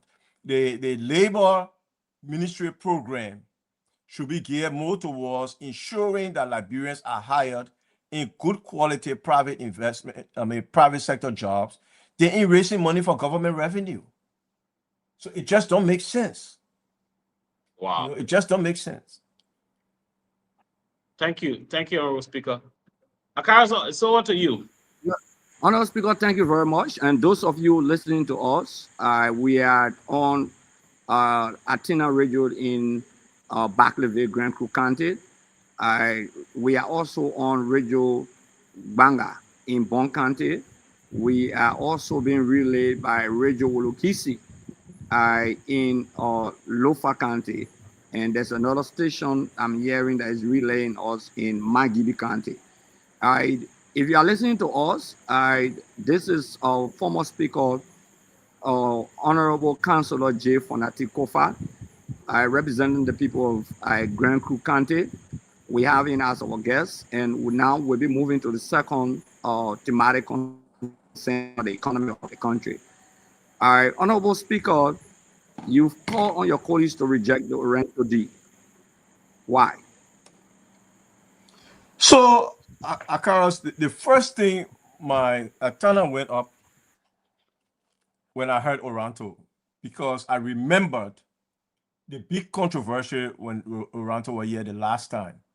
So naturally, my curiosity piqued why we want to do business with a company that we had such difficulty with in their flipping of the last block. And it was so scandalous. It was a source of Global Witness report and ProPublica report and a Reuters article. Okay, so I went back and I refreshed myself with all of those articles and publications, right? Then I went to delve into the agreement. So I did a lawyerly review. I did a review as a lawyer because that's what I do. That's what I know. The first thing when you're reviewing a contract is you have to identify who the parties are. Because in some contract, there are parties and there are real parties in interest, right? So I had to determine who are these parties. That would have been the first thing I attacked. But it took me a while to find out who Oranto Petroleum Liberia Limited was, because that's who the contract is with. After due diligence search, which took several weeks, we can only find something which I have in my hand called Oranto Petroleum Limited BVI.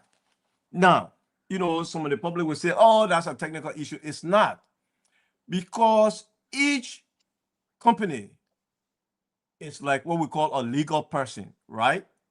Jeff cannot be Akaras, Akaras cannot be Jeff.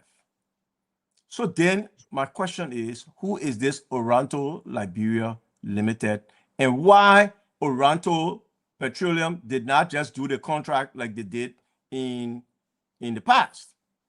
Well, there are two things. The first thing is Oranto Petroleum Limited BVI owes Liberia about $50 million. They cannot get a tax clearance. In order to do business with the government of Liberia, you have to have a tax clearance. Akaras, you are lawmakers, you're a former lawmaker. Okay, before you go get your duty free that you are entitled to, the first thing LRA will tell you is go bring a tax clearance. Okay? Before you I went to go clear my containers for my house renovation, for my house renovation the other day, and that's what LRA want to see. Okay, and then I decided, no, I would save it for vehicles because it was going to cost me less for the container than for the tax clearance. So I decided to go ahead and clear the container. So in order for Oranto Petroleum BVI, okay, to sign this production sharing agreement, it would have had to produce a tax clearance. It owes Liberia about $50 million. Why do I say that? Because there were capital gains that should have been paid off the last deal. If you check the records of the LRA, they were to come back now and declare after the LRA told them, after you finish closing all these deals and all the money changed hands, come back to tell us what you actually made, right? And it's only what you made, you will pay your capital gains. They don't want to pay that, okay? So then they organized, and I don't know if they even went through the form, they organized something called Oranto Petroleum Liberia Limited, except we can't find nowhere in the records of the business registry. Okay, after diligent search, my office sent there.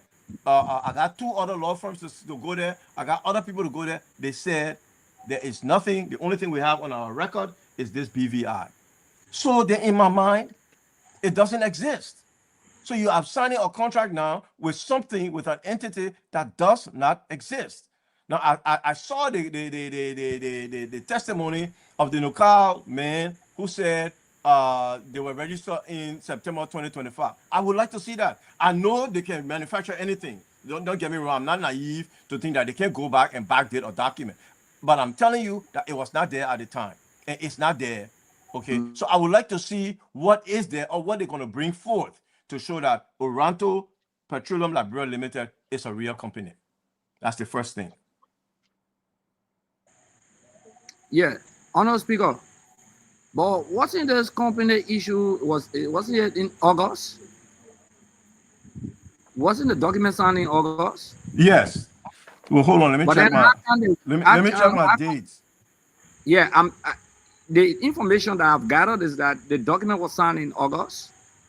Okay, I know Prince Arthur. Okay, so is September 16. It's September 16. So when did they negotiate? And when they you have to assume they have been negotiating a while now. It's a pretty lengthy document, and very technical. So they must have been negotiating for a while now. Okay, so they registered in September. They got a D in September by the same government. No, again, I do not believe that they are registered. Their company, Wow. No, Oranto Petroleum Liberia Limited, yeah. I do not have any record of their incorporation or their registration. So what you have record on is Oranto Liberia BVR. No, Oranto Petroleum BVR. Oranto Petroleum BVR. Yeah. So the company that is called Liberia, Oranto Petroleum Liberia, I do not have a record. And the business registration at the time do not have a record of their registration. And that was as of the date of November 7th. They did not have a record of the registration of Oranto Petroleum Liberia Limited. This is from the business registration. wow. Wow. So in essence, you are telling us that this government wants us to send about 4 of our oil blocks to Oranto. Honorable Speaker, let's talk about the bonuses that was supposed to be paid by Oranto. Our understanding is that Oranto is not going to pay the bonus upfront like what Total is doing, but they are going to distribute it over a period of time. Did you come across that in the agreement that was sent to the legislature? So as far as I can tell, when you remove all the confusing language, right? The bonus in that agreement is $1.2 million, right? And the funny thing is, signature bonus, we who do these contracts all the time, signature bonus is the money you pay when the contract is signed. But they are going to have 6 months to pay the $1.2 million. And when they find oil and they're doing what they call production, because before you come to how much you got to divide, how much money is earned, there are these production costs.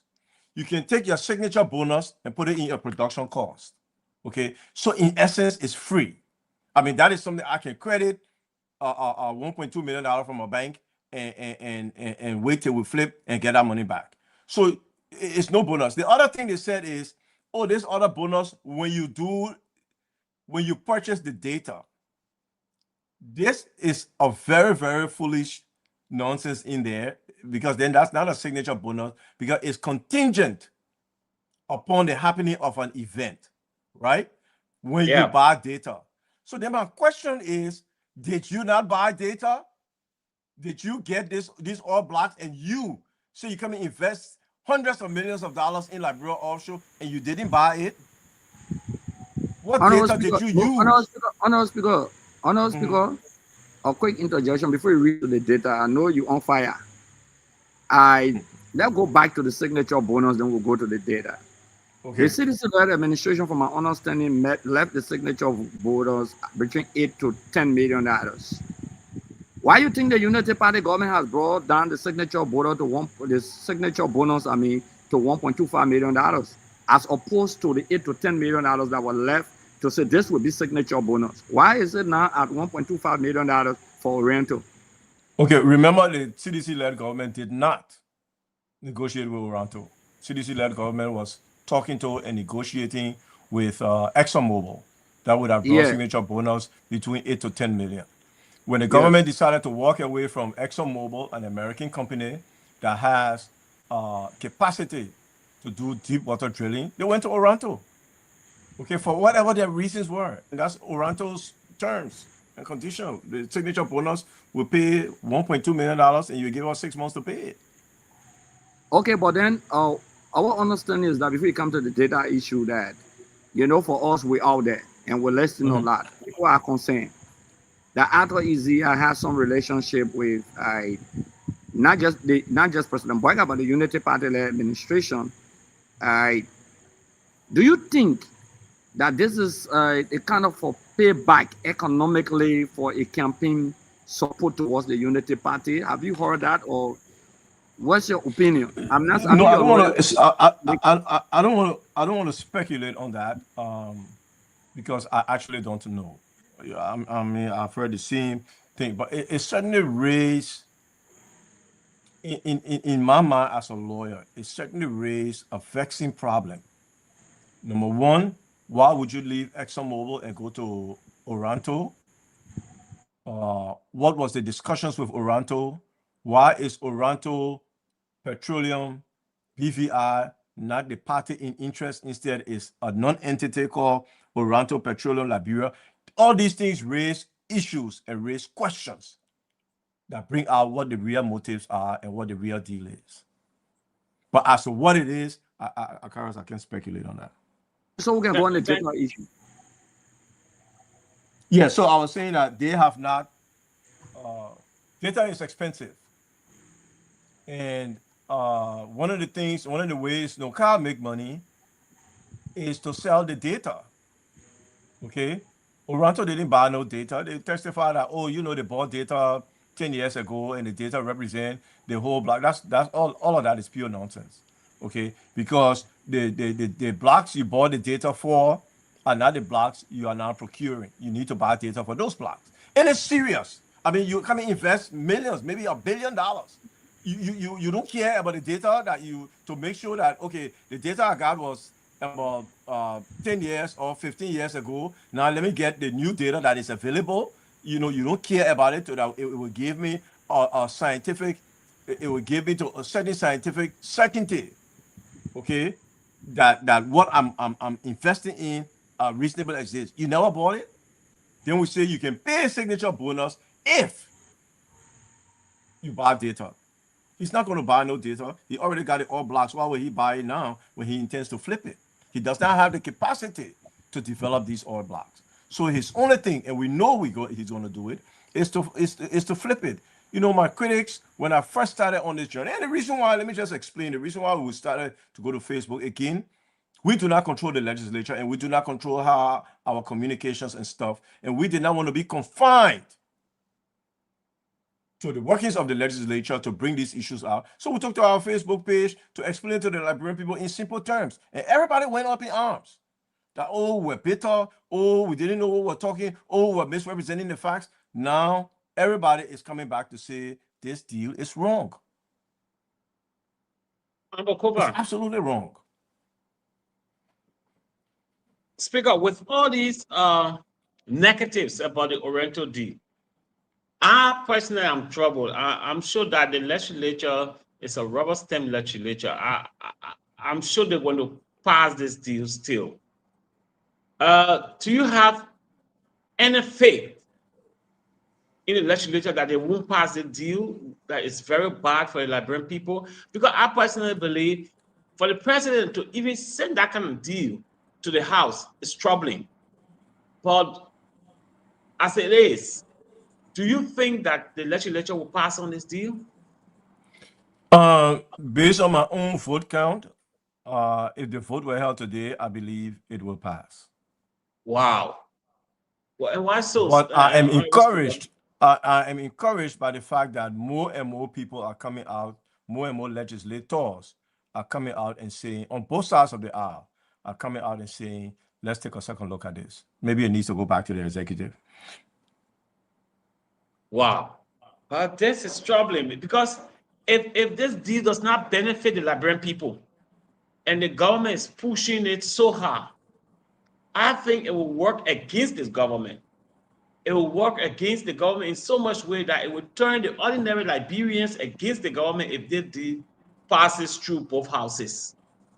The only hope the Liberian people have is the House of Legislature, where their true representation are. These are the people that are supposed to protect the interests of the ordinary Liberians. And if you are saying that you are not sure that this deal wouldn't pass, what else can we do as a people? Because you guys are our representation. You are the people that are there to look out for us and exercise oversight and keep the executive branch in check. And if we cannot depend on the legislature to do that, I think it's troubling for this particular deal. Are there other options, Honorable Speaker? Other companies that were in contestation with Oranto for these same oil blocks? The only options we have is for the Liberian people to call their lawmakers and encourage them not to vote for this deal. I mean, there's not a legal option. I'm not sure there are constitutional issues that will be raised if the legislature, in their wisdom, passes this bill or ratify this agreement. The only thing is for Liberian people to put pressure on their lawmakers not to vote for it. So what I was saying, do you have any knowledge, Honorable Speaker, as to whether there were other companies vying for the same oil block? There are other options I'm for the aware government. that the ExxonMobil was in discussion with the CDC-led government. I think the negotiations were stalled because Exxon did not want to present any appearance in the middle of election of doing anything. They did not want the appearance of impropriety. So at some point, the negotiation was suspended until after the elections. And of course, this administration came to power. The United Party-led government came to power and walked away from ExxonMobil. Thank you. Honorable Speaker, Green. yeah, you got me? Yeah, go ahead.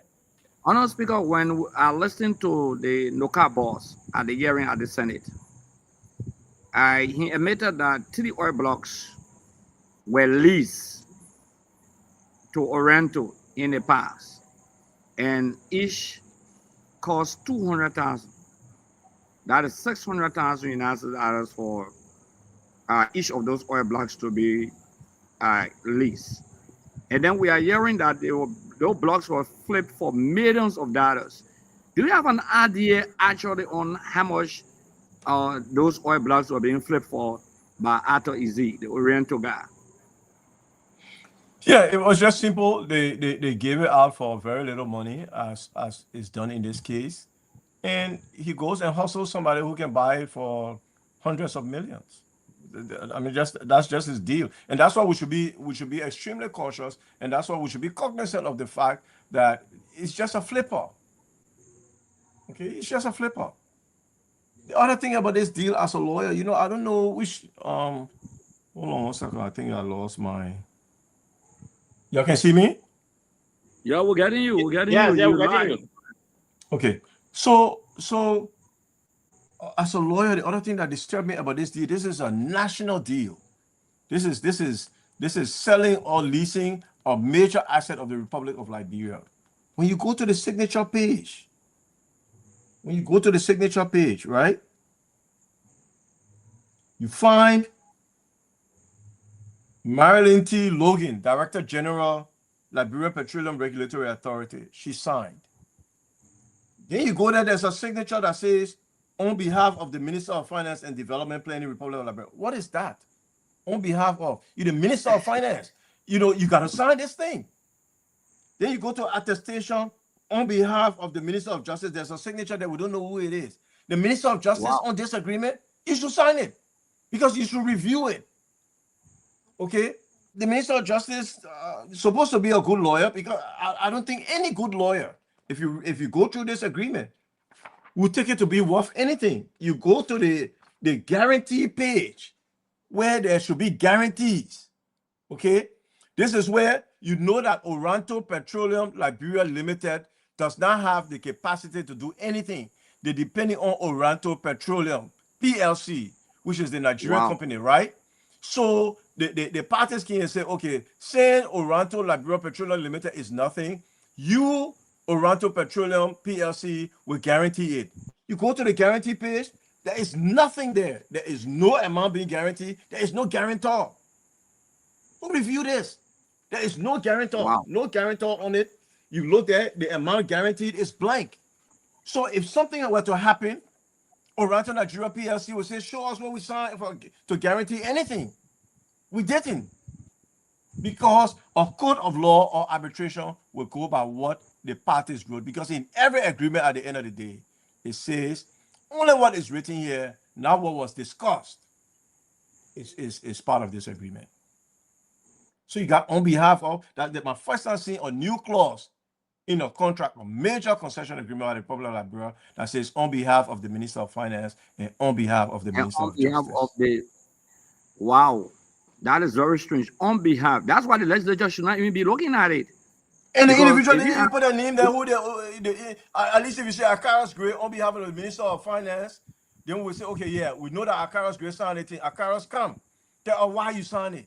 If you watch the Senate hearing, the people were saying they didn't even have copies of their own agreement that they negotiated and reviewed. Wow. This is bad governance. For someone to sign on behalf of the Minister of Justice, the name is not there. It's on behalf of the Minister of Justice, on behalf of the Minister of Finance. And even Oriental, they don't have the guarantor signature there. Who signed for Oriental? Who signed for Oriental? Liberia Limited. Prince Arthur Izzy signed for Oriental Petroleum Liberia Limited. Wow. Now, if we had a copy of their registration and the articles of incorporation, we would know who the owners are. But we don't, because they are not registered as a Liberian corporation.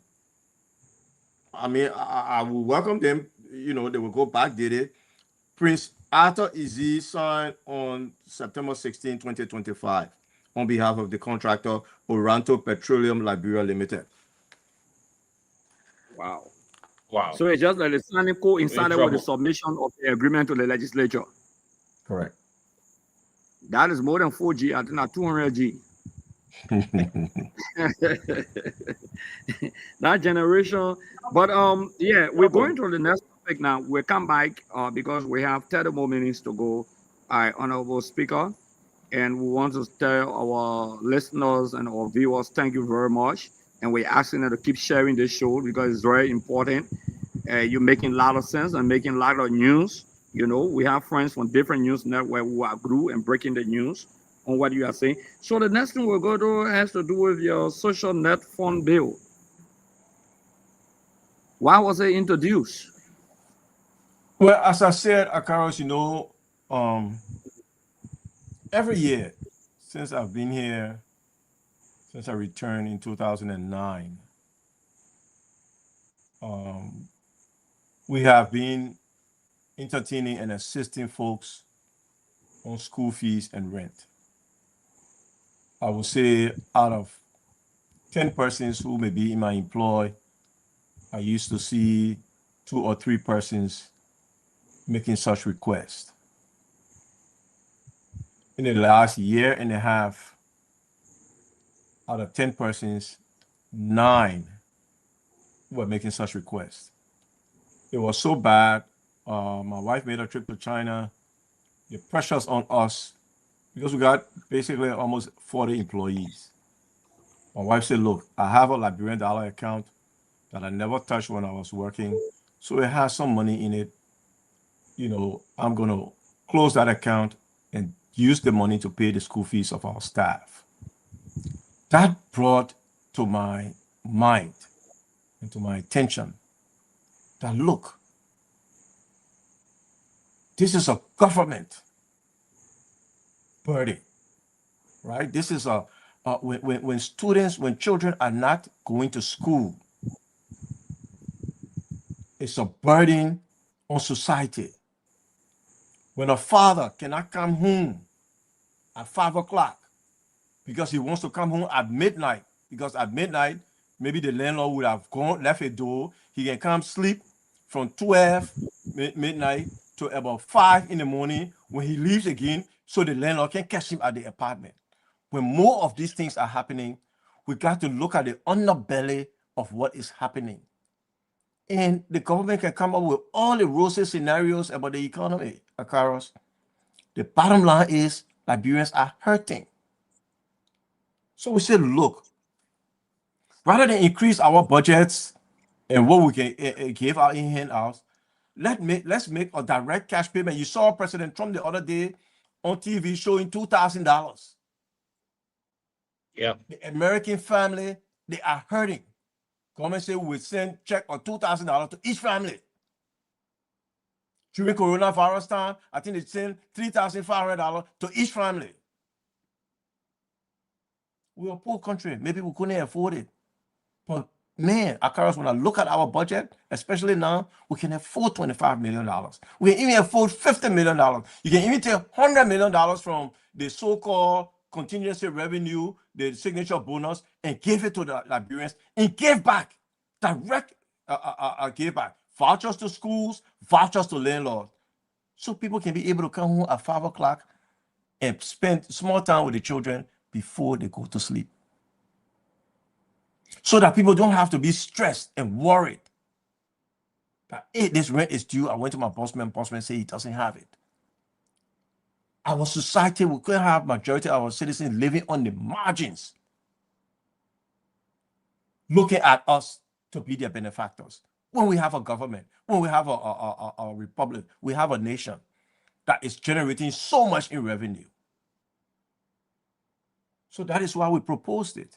And we are working on the dynamics of it that we will submit next week. So far, there seems to be very little traction in the legislature for that. The first question I got was, why you didn't do it when you were speaker, or why you didn't do it when you were there? But the explanation is simple. I'm telling you from my experience, I have not seen it this bad. The only counter you can tell me, say, no, people not having that problem. People not having rent problem. People not having school fees problem. Honorable Koffa, I think you're wrong. But to say why you didn't do it, even if it was the same, then it's never a bad time to reach out to your citizens. Reach out to them when they fall. Heal them when they're sick. And provide enough opportunities to make them equal, in fact, and not just in theory. And this government is operating on that. Jeff? Wow. Thank you. But I think this bill will be something good for the ordinary Liberians to benefit from. But from where you sit, you think this government is going to support that bill? Knowing that the government only look out for their own, for themselves, and not the ordinary people? As I said, the reception we got on the letter is going to be difficult, but we'll continue to try to push this issue. And, you know, we're almost in a Stockholm syndrome, as you people may know, where the captive start to identify with the captor. Okay, I have had Liberians who look and say, "The $25 million, honorable, you think we should be getting that kind of money? It's your money, the money for you. You should be demanding it. You shouldn't be scratching your head and wondering whether you deserve it. It is your money. And you must demand of your government that they begin to pay attention to you. If the great United States president can stand up and be holding $2,000 to tell people $2,000 coming to you, what more this small Liberia? Thank you. So we'll keep pushing on that issue. What you're doing is historic. You're the first lawmaker that is looking out for the ordinary Liberians. Most times we see most of the lawmakers in that house seeking to push a bill to benefit themselves. But you are the first person who say thinking about the ordinary Liberians and trying to address the hardship that is faced by the Liberian people, which is architect of this government. This government has created that kind of hardship, and your bill seeks to relieve the ordinary people. I'm so impressed about that. I hope that your bill will sail through easily, and I hope that the ordinary Liberians will benefit from the kind of gesture from their own government, their own money. And I want to say in this public manner, thank you very much. We are impressed with that bill. We hope and pray that it will sail through smoothly. But great. Yeah. Okay. Also, Honorable Speaker. Yes. Just maybe under 2 minutes. What's your take on the FOIA project? The quote-unquote $10 million project in FOIA. But nobody knows about the project. I mean, Honorable Frank Safoko wrote, Honorable Yeka Koluba wrote, we cannot get answers. We have seen various answers from the executive marshal and the security forces and everybody else that nobody knows what it is. So I'm not even sure it's not AI, because how can we have a $10 million project in FOIA that everybody's seeing, feel, and touching, and the government said they don't know anything about it? I mean, that's the height of suspicion. It raises some very troubling questions as to the state of what is going on in FOIA. That brings me to, I saw you dancing The last Where? time I saw you dancing publicly had to do with the day before the groundbreaking of the CDC headquarters. Okay. Yeah, I saw you moving. You know, the last time I saw you, I usually look at a clip in Grand Crew. I think that was 2017 when I saw you doing your traditional dance along with President Weah. But you are the head of the CDC construction project. How far is the project? Akaros, let me say, it has been my singular honor for the Standard Bearer to entrust me and the committee with that project. It is a legacy project. CDC leads, others follow. After our massive groundbreaking ceremony, all of a sudden the Unity Party announced that they were going to do theirs. And we're happy to do those things. The project is coming along fine. We are at the permit stage. We had to do some adjustments on the drawings that have been done. We are at permitting stage. Some site work has been done, site surveys and those kind of things to understand how to approach the project. So we think we are within our year to year and a half time frame. Additionally, it has generated momentum. In Kakata yesterday, you saw Senator McGill, you saw Colasco and other partisans duplicate the same thing at a program. Buchanan, they have secured their land. They are working on it, and other jurisdictions. So within the next 6 months, I would say we would have secured sites in all of the various counties. We are working on a standard drawing so we can be able to put these things up very quickly because it will be one size fit all. So it's a project that our partisans are very excited about. I'm surprised when I go there. Anytime I go there, the number of people who are there on a daily basis who just come there either to help, come there to fraternize, come there to do all sorts of wonderful things. And we appreciate our partisans for that. Okay. So you said something. You said CDC leads and other photo. That seems to be your job. The Unity Party is challenging you and saying that they're going to build a headquarters. The allegation is that the headquarters called like $30 million, though they were other government, they didn't build a headquarters, now they're in government, a lot of speculation.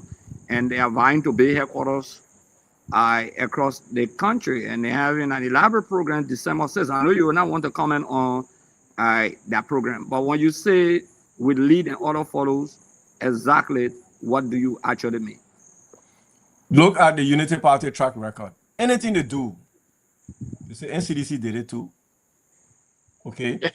So we're beginning to see that it's not that the things that they say NCDC did it too were bad. It's just that they lied to the public or they created perception. And the one big one that everybody know about is the private jet issue. Okay. Most of the time you listen to Unity Party partisans, it falls in the line that CDC did it too. Anytime we make a move, there is a desperate attempt and scuffling in that camp to follow what CDC has done. And that puts the burden and the onus on us further to make sure we must always do the right thing by the Liberian people because everybody will follow us.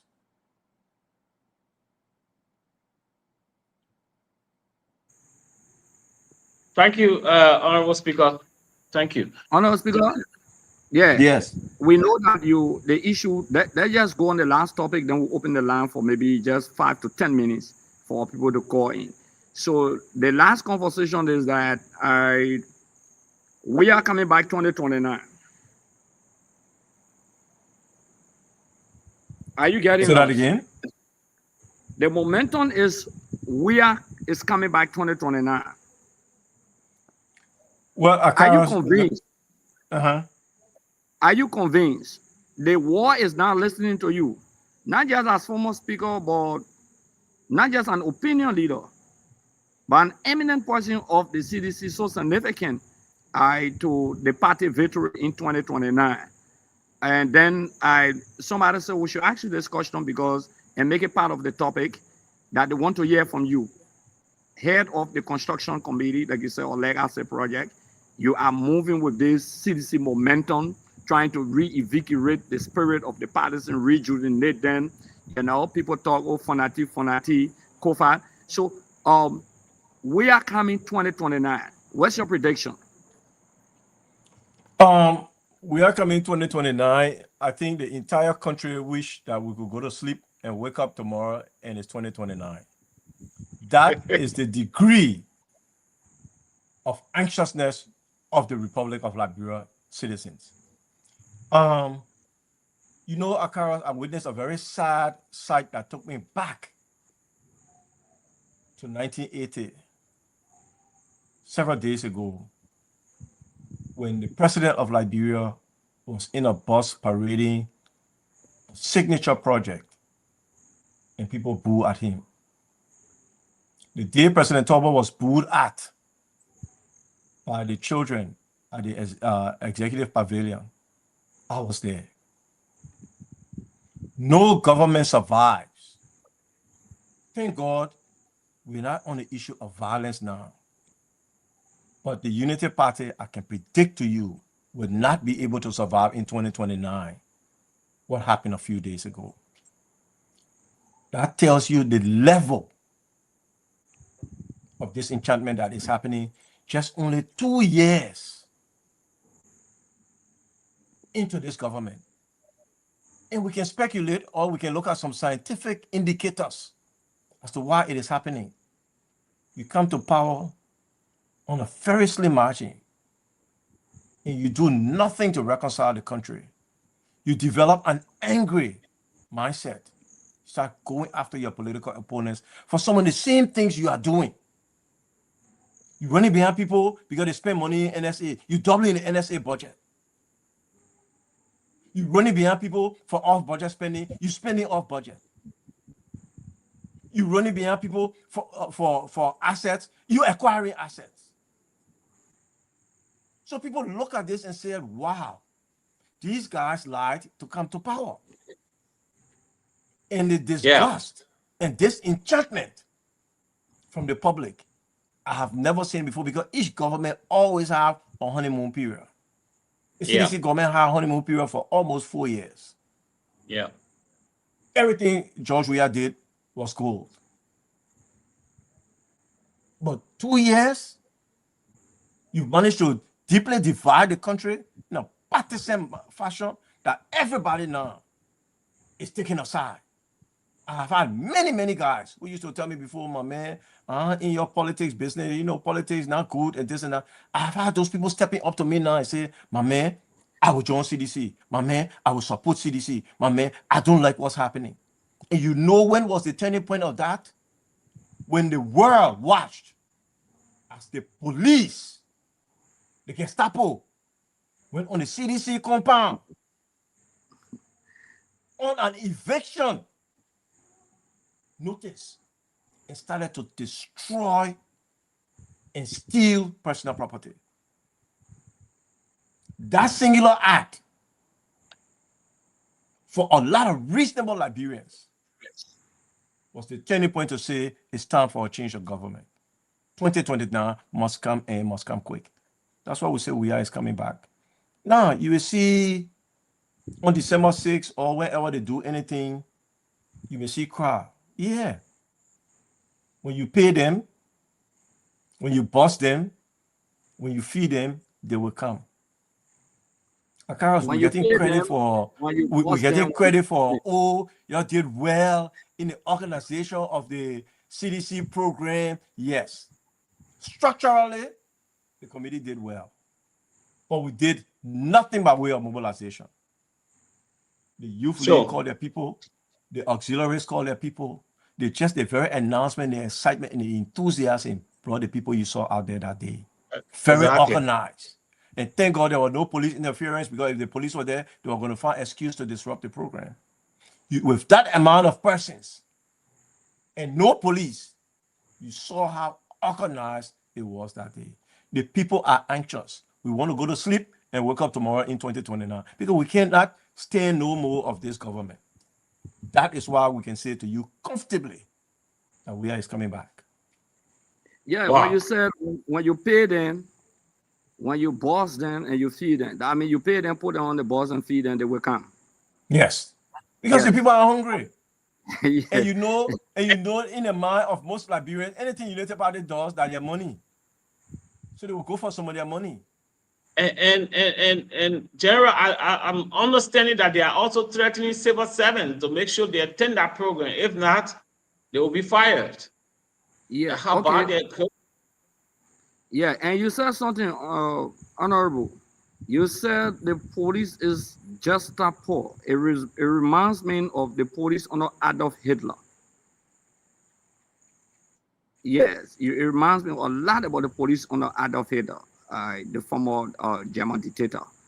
So that was a very strong war. But anyway, honorable, please, we beg your indulgence. We want to use maybe 5 to 10 minutes maximum to take calls from people. And so we're just listening to them. So let me put the number up that you can call us on WhatsApp only on this number. You can call on WhatsApp only on this number that we are putting up. And the number is +231 +231 555 222 226. You can call us only on WhatsApp on +231 555 222 226. We are waiting on your call. We have as your guest a former speaker, the distinguished, you call it, called the Right Honorable. That's how the British do it. Right Honorable. J. Jonathan. You know the J is Jonathan. I know too much about him. Fonati Koffa, former Speaker Republic of Liberia. So we will take your calls just for 5 minutes. We have our first caller. Hello. We are not receiving direct call, only receiving WhatsApp call. Hello. Hello. Yeah, what's your name and where are you calling from? Do you want to participate on the show? Definitely. What's your name? Honorable Gray, this is Cyrus McGee, and I call you from Minnesota. Can you be louder a little bit, Cyrus? Yep. Are you getting me much better now? Yeah, Honorable Speaker, are you getting him? Yes. Okay, go ahead, Cyrus. Yeah, let me say thanks to you, Jeff, and the well-landed counselor, former Speaker of the House of Representatives, a man who I have a great deal of respect for. As a matter of fact, we interacted in Philadelphia when he spoke at the Aja Convention 3 years ago. And after that was the beginning of his haul on Capitol Hills. Mr. Speaker, thanks for everything you've said. It's good that you decided to use your Facebook page. Like you put it, I covered the legislature for a couple of years. And I know that everything that is on the floor will be flagged out there. So this time around, that social media is giving more access to people. It's important that you do that. Not just Facebook, get your Twitter up, get other handles. And everything you think is not necessary for your people, say it out. And from your expose, I think if my mindset is setting me right, this could be the next party chairman of the Congress for Democratic Change.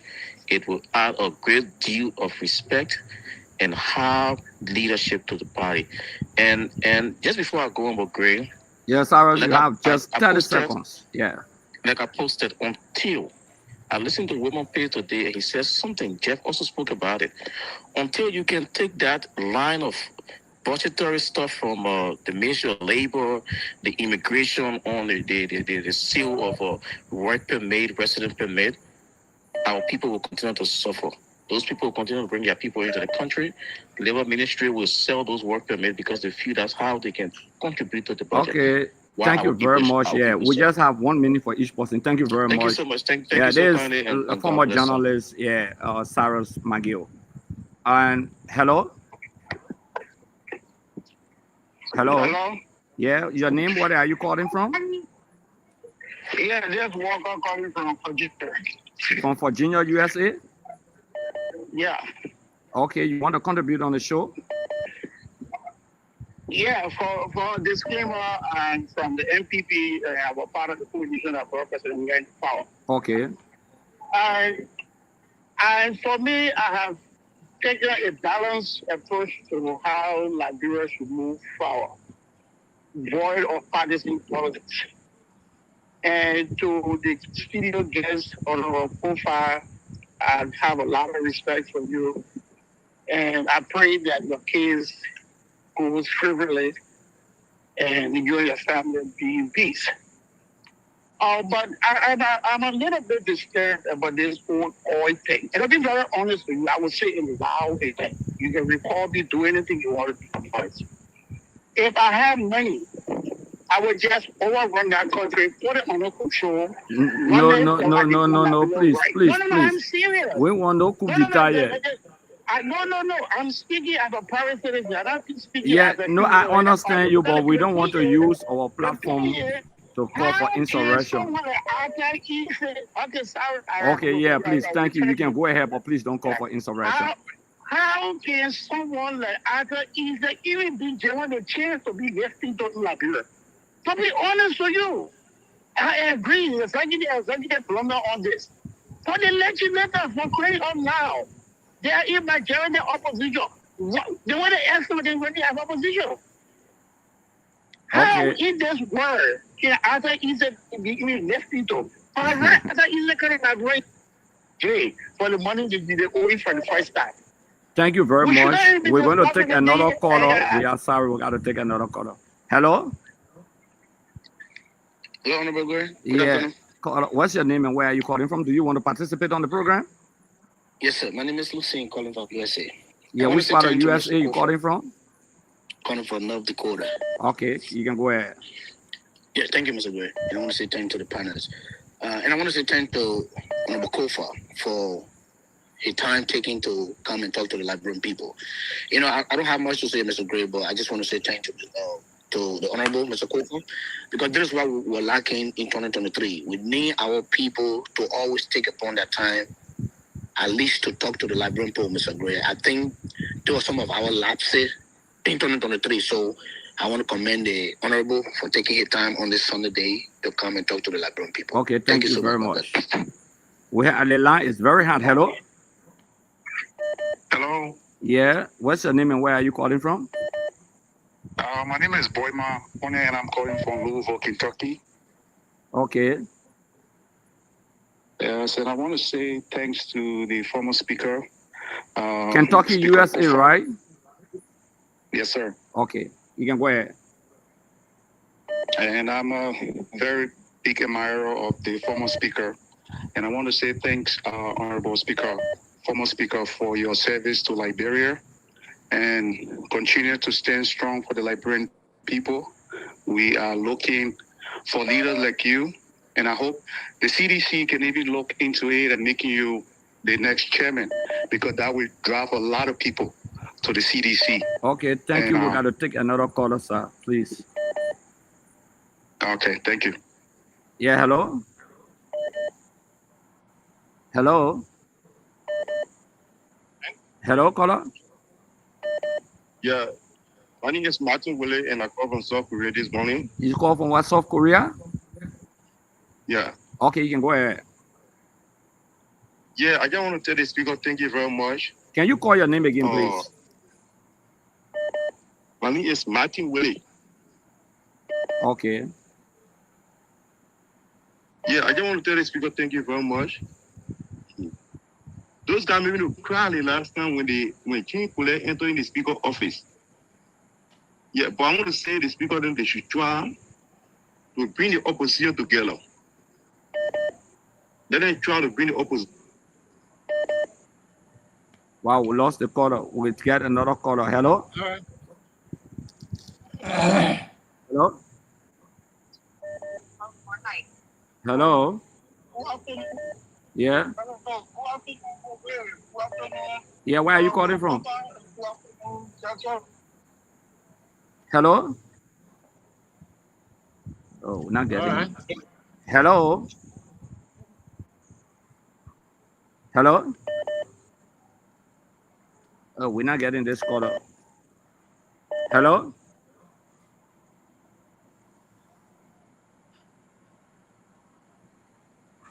Jeff?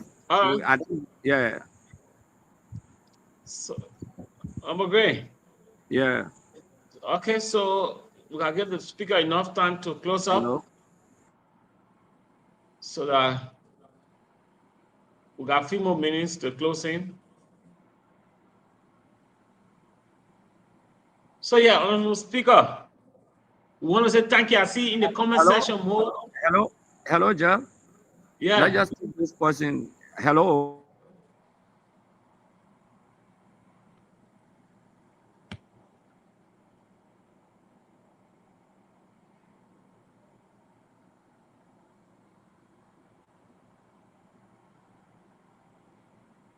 We're not getting you, Honorable Gray.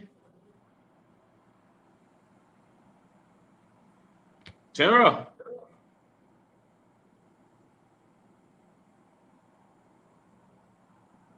Go ahead. Oh, let me just thank you to you guys for what you guys have started. And this was the mistake that you guys made when the CDC government went in power.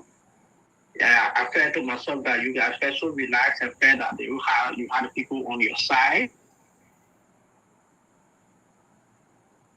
I felt so relaxed without talking anything, without defending or without putting out the truth.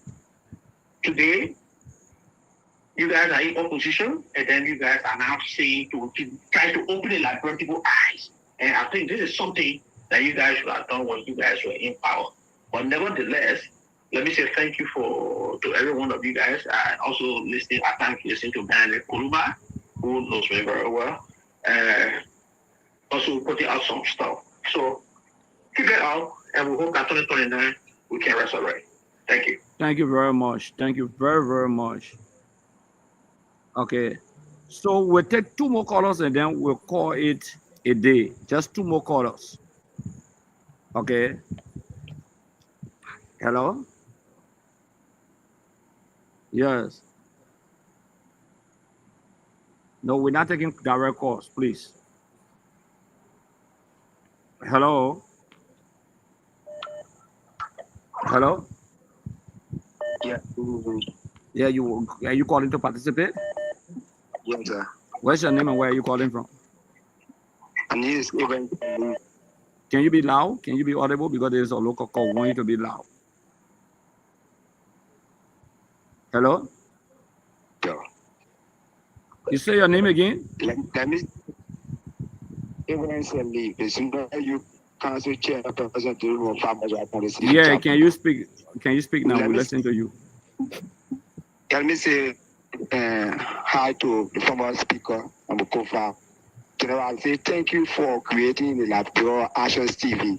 I think that's the level of faster than some of you have own TV. Because if you go opposition. But we lost the caller. So we're going to take the last call. Hello? Hello? Wow, it seems to be the line is bad. So Jeff, let's take this last call. Yeah, so we'll get the speaker enough time to close up. Yeah, 1 minute. We're just taking the last call. Hello, what's your name? Where are you calling from? All right. Good afternoon, I'm Gray. Yeah. I'm this tunnel, and I call from Long Island, USA. I'd like to say thanks to our honorable speaker, Koffa. Thank you so much. You are indeed a great leader, and I also want to inform the public that the CDC USA chapter in Long Island will be having a massive convention come this coming the 29th. So we are in here at the in Long Island. We are in full spirit. And in fact, the momentum is gearing up as a matter of fact. We are ready to bring back our leader, Now, thank you for the show, Honorable Gray. Thank you very much. And Jeff, that was our last caller. We're not going to take any other caller again. Yeah. Yeah, that was our last caller. So, Honorable Speaker. Yes. Yeah, yes. Yeah, we're running out of time now, so we'll give you 2 minutes to close up on the very discussion. Okay, thank you very much for having me. You want to say that you didn't say, yeah. I gotta say, I've been on a lot of platforms and I thoroughly enjoyed my evening here tonight. Similarly to when I was on KOK's show. Great interchange. The few takeaways I want to caution our people that we must begin to look at government as an entity for us. In that regard, the budget is our fiscal tool. The budget must respond more to the needs of the Liberian people. When you have the Ministry of State, the President, the Vice President, the EPS commanding $24 million of the budget. But JFK, which my colleague, not me, my colleague, Speaker Kuhn, visited there and said he will make sure JFK has $20 million. I hope we do indeed take JFK from the $9 million that was sent by the executive to $20 million. Rural clinics, 20,000, 50,000 here and there, those kinds of things. We've got to revise our way of budgeting. This is the True Weak Party's budget, a budget that is top heavy for the elite and nothing for the common people. We got to take a new look at that. This is your government too. This is your country too. It's unfortunate that we are getting into a divide along party lines like it was along ethnic lines before.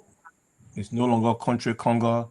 They are turning it into UP, CDC, and we must not allow our country to sink. The responsibility of our government is to unite us. The responsibility of our government is not to divide and chase us. We are not going anywhere. We are going to be here.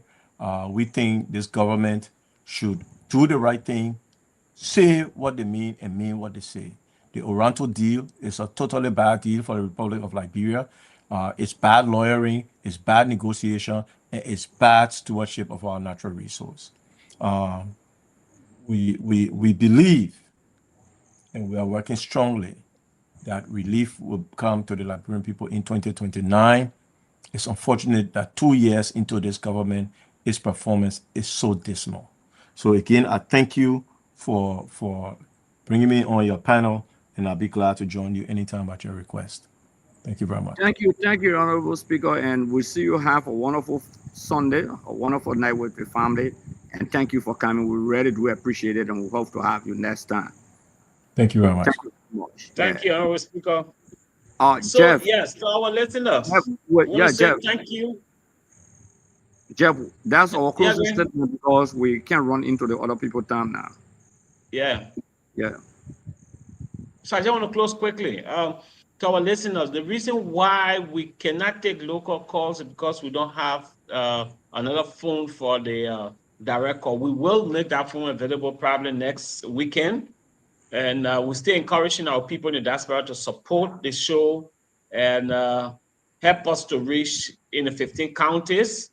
This kind of interchange is very good for our democracy. It helps the party. So we're looking forward for more support. The numbers are there. And we'll also post it on the page, on the Liberia Action TV page, so that you can continue to interact with the page and make your contribution so that we help to make this show a more vibrant one. Thank you, Honorable Gray. Over to you. Yeah, thank you very much. We want to say thank you to our guests. We want to say thank you to those who follow up. We want to say thank you to our Athena radio station in Barclayville, Grand Crew County, a Voice of Banga in Bon County, Radio Ulugisi in Lofa County, and all of you who came, contributed, made your comments. We really do appreciate you. Like we said, we'll be putting our numbers up by next week, Friday. By this Friday, this Saturday, we'll try to have some fundraising so that we can have our reporters in the 15 counties. The radio stations, the local radio stations can keep relaying us. It's very important because the rural Liberia has to know exactly what are the things we did and what are the things we intend to do so that we can demystify the myth, the gossip, and the lies. Okay? And we wanted to be very clear, we're not running competition with anyone, no radio station, no. This is our platform. We intend to inform our people adequately. So, Jeff, we want to say thank you very much. And today is the wedding anniversary of Kev Hassan. Yes, just before we go to Kev, please. So it's confirmed that next Saturday we'll have the show, but we'll also be doing some fundraising. So we want our people to come prepare for that. Yeah, Jeff, please, if I don't put this photo up, it will be a crime. Yeah, I'm trying Kev to. Hassan. Yeah, Kev Hassan wedding anniversary is today. That's why he's now on air. If I don't put it up, that's a problem. So we want to keep telling our people, thank you very much. You've done extremely well, and we will always be here as usual on Saturdays and Sundays. From 5 to 8:30. We will be here all of the time, and we want to tell our people in rural Liberia that we'll try our best to ensure that we try to bring this to you on radio, into your bedroom, into the community. So today, our man Kev Hassan wedding anniversary. The man bought and enjoyed, and so we want to wish him and his wife happy anniversary. I think that's the first year anniversary. We really do appreciate him, and that's why today he has not been on the show. So we wish him happy anniversary. So Jeff, as usual, Yes. in our closing, we want to say thank you and we want to say goodbye to each and every one of you. And this is how we close this all-important program. Thank you very So much. since 1955, the first concrete structures are being placed here in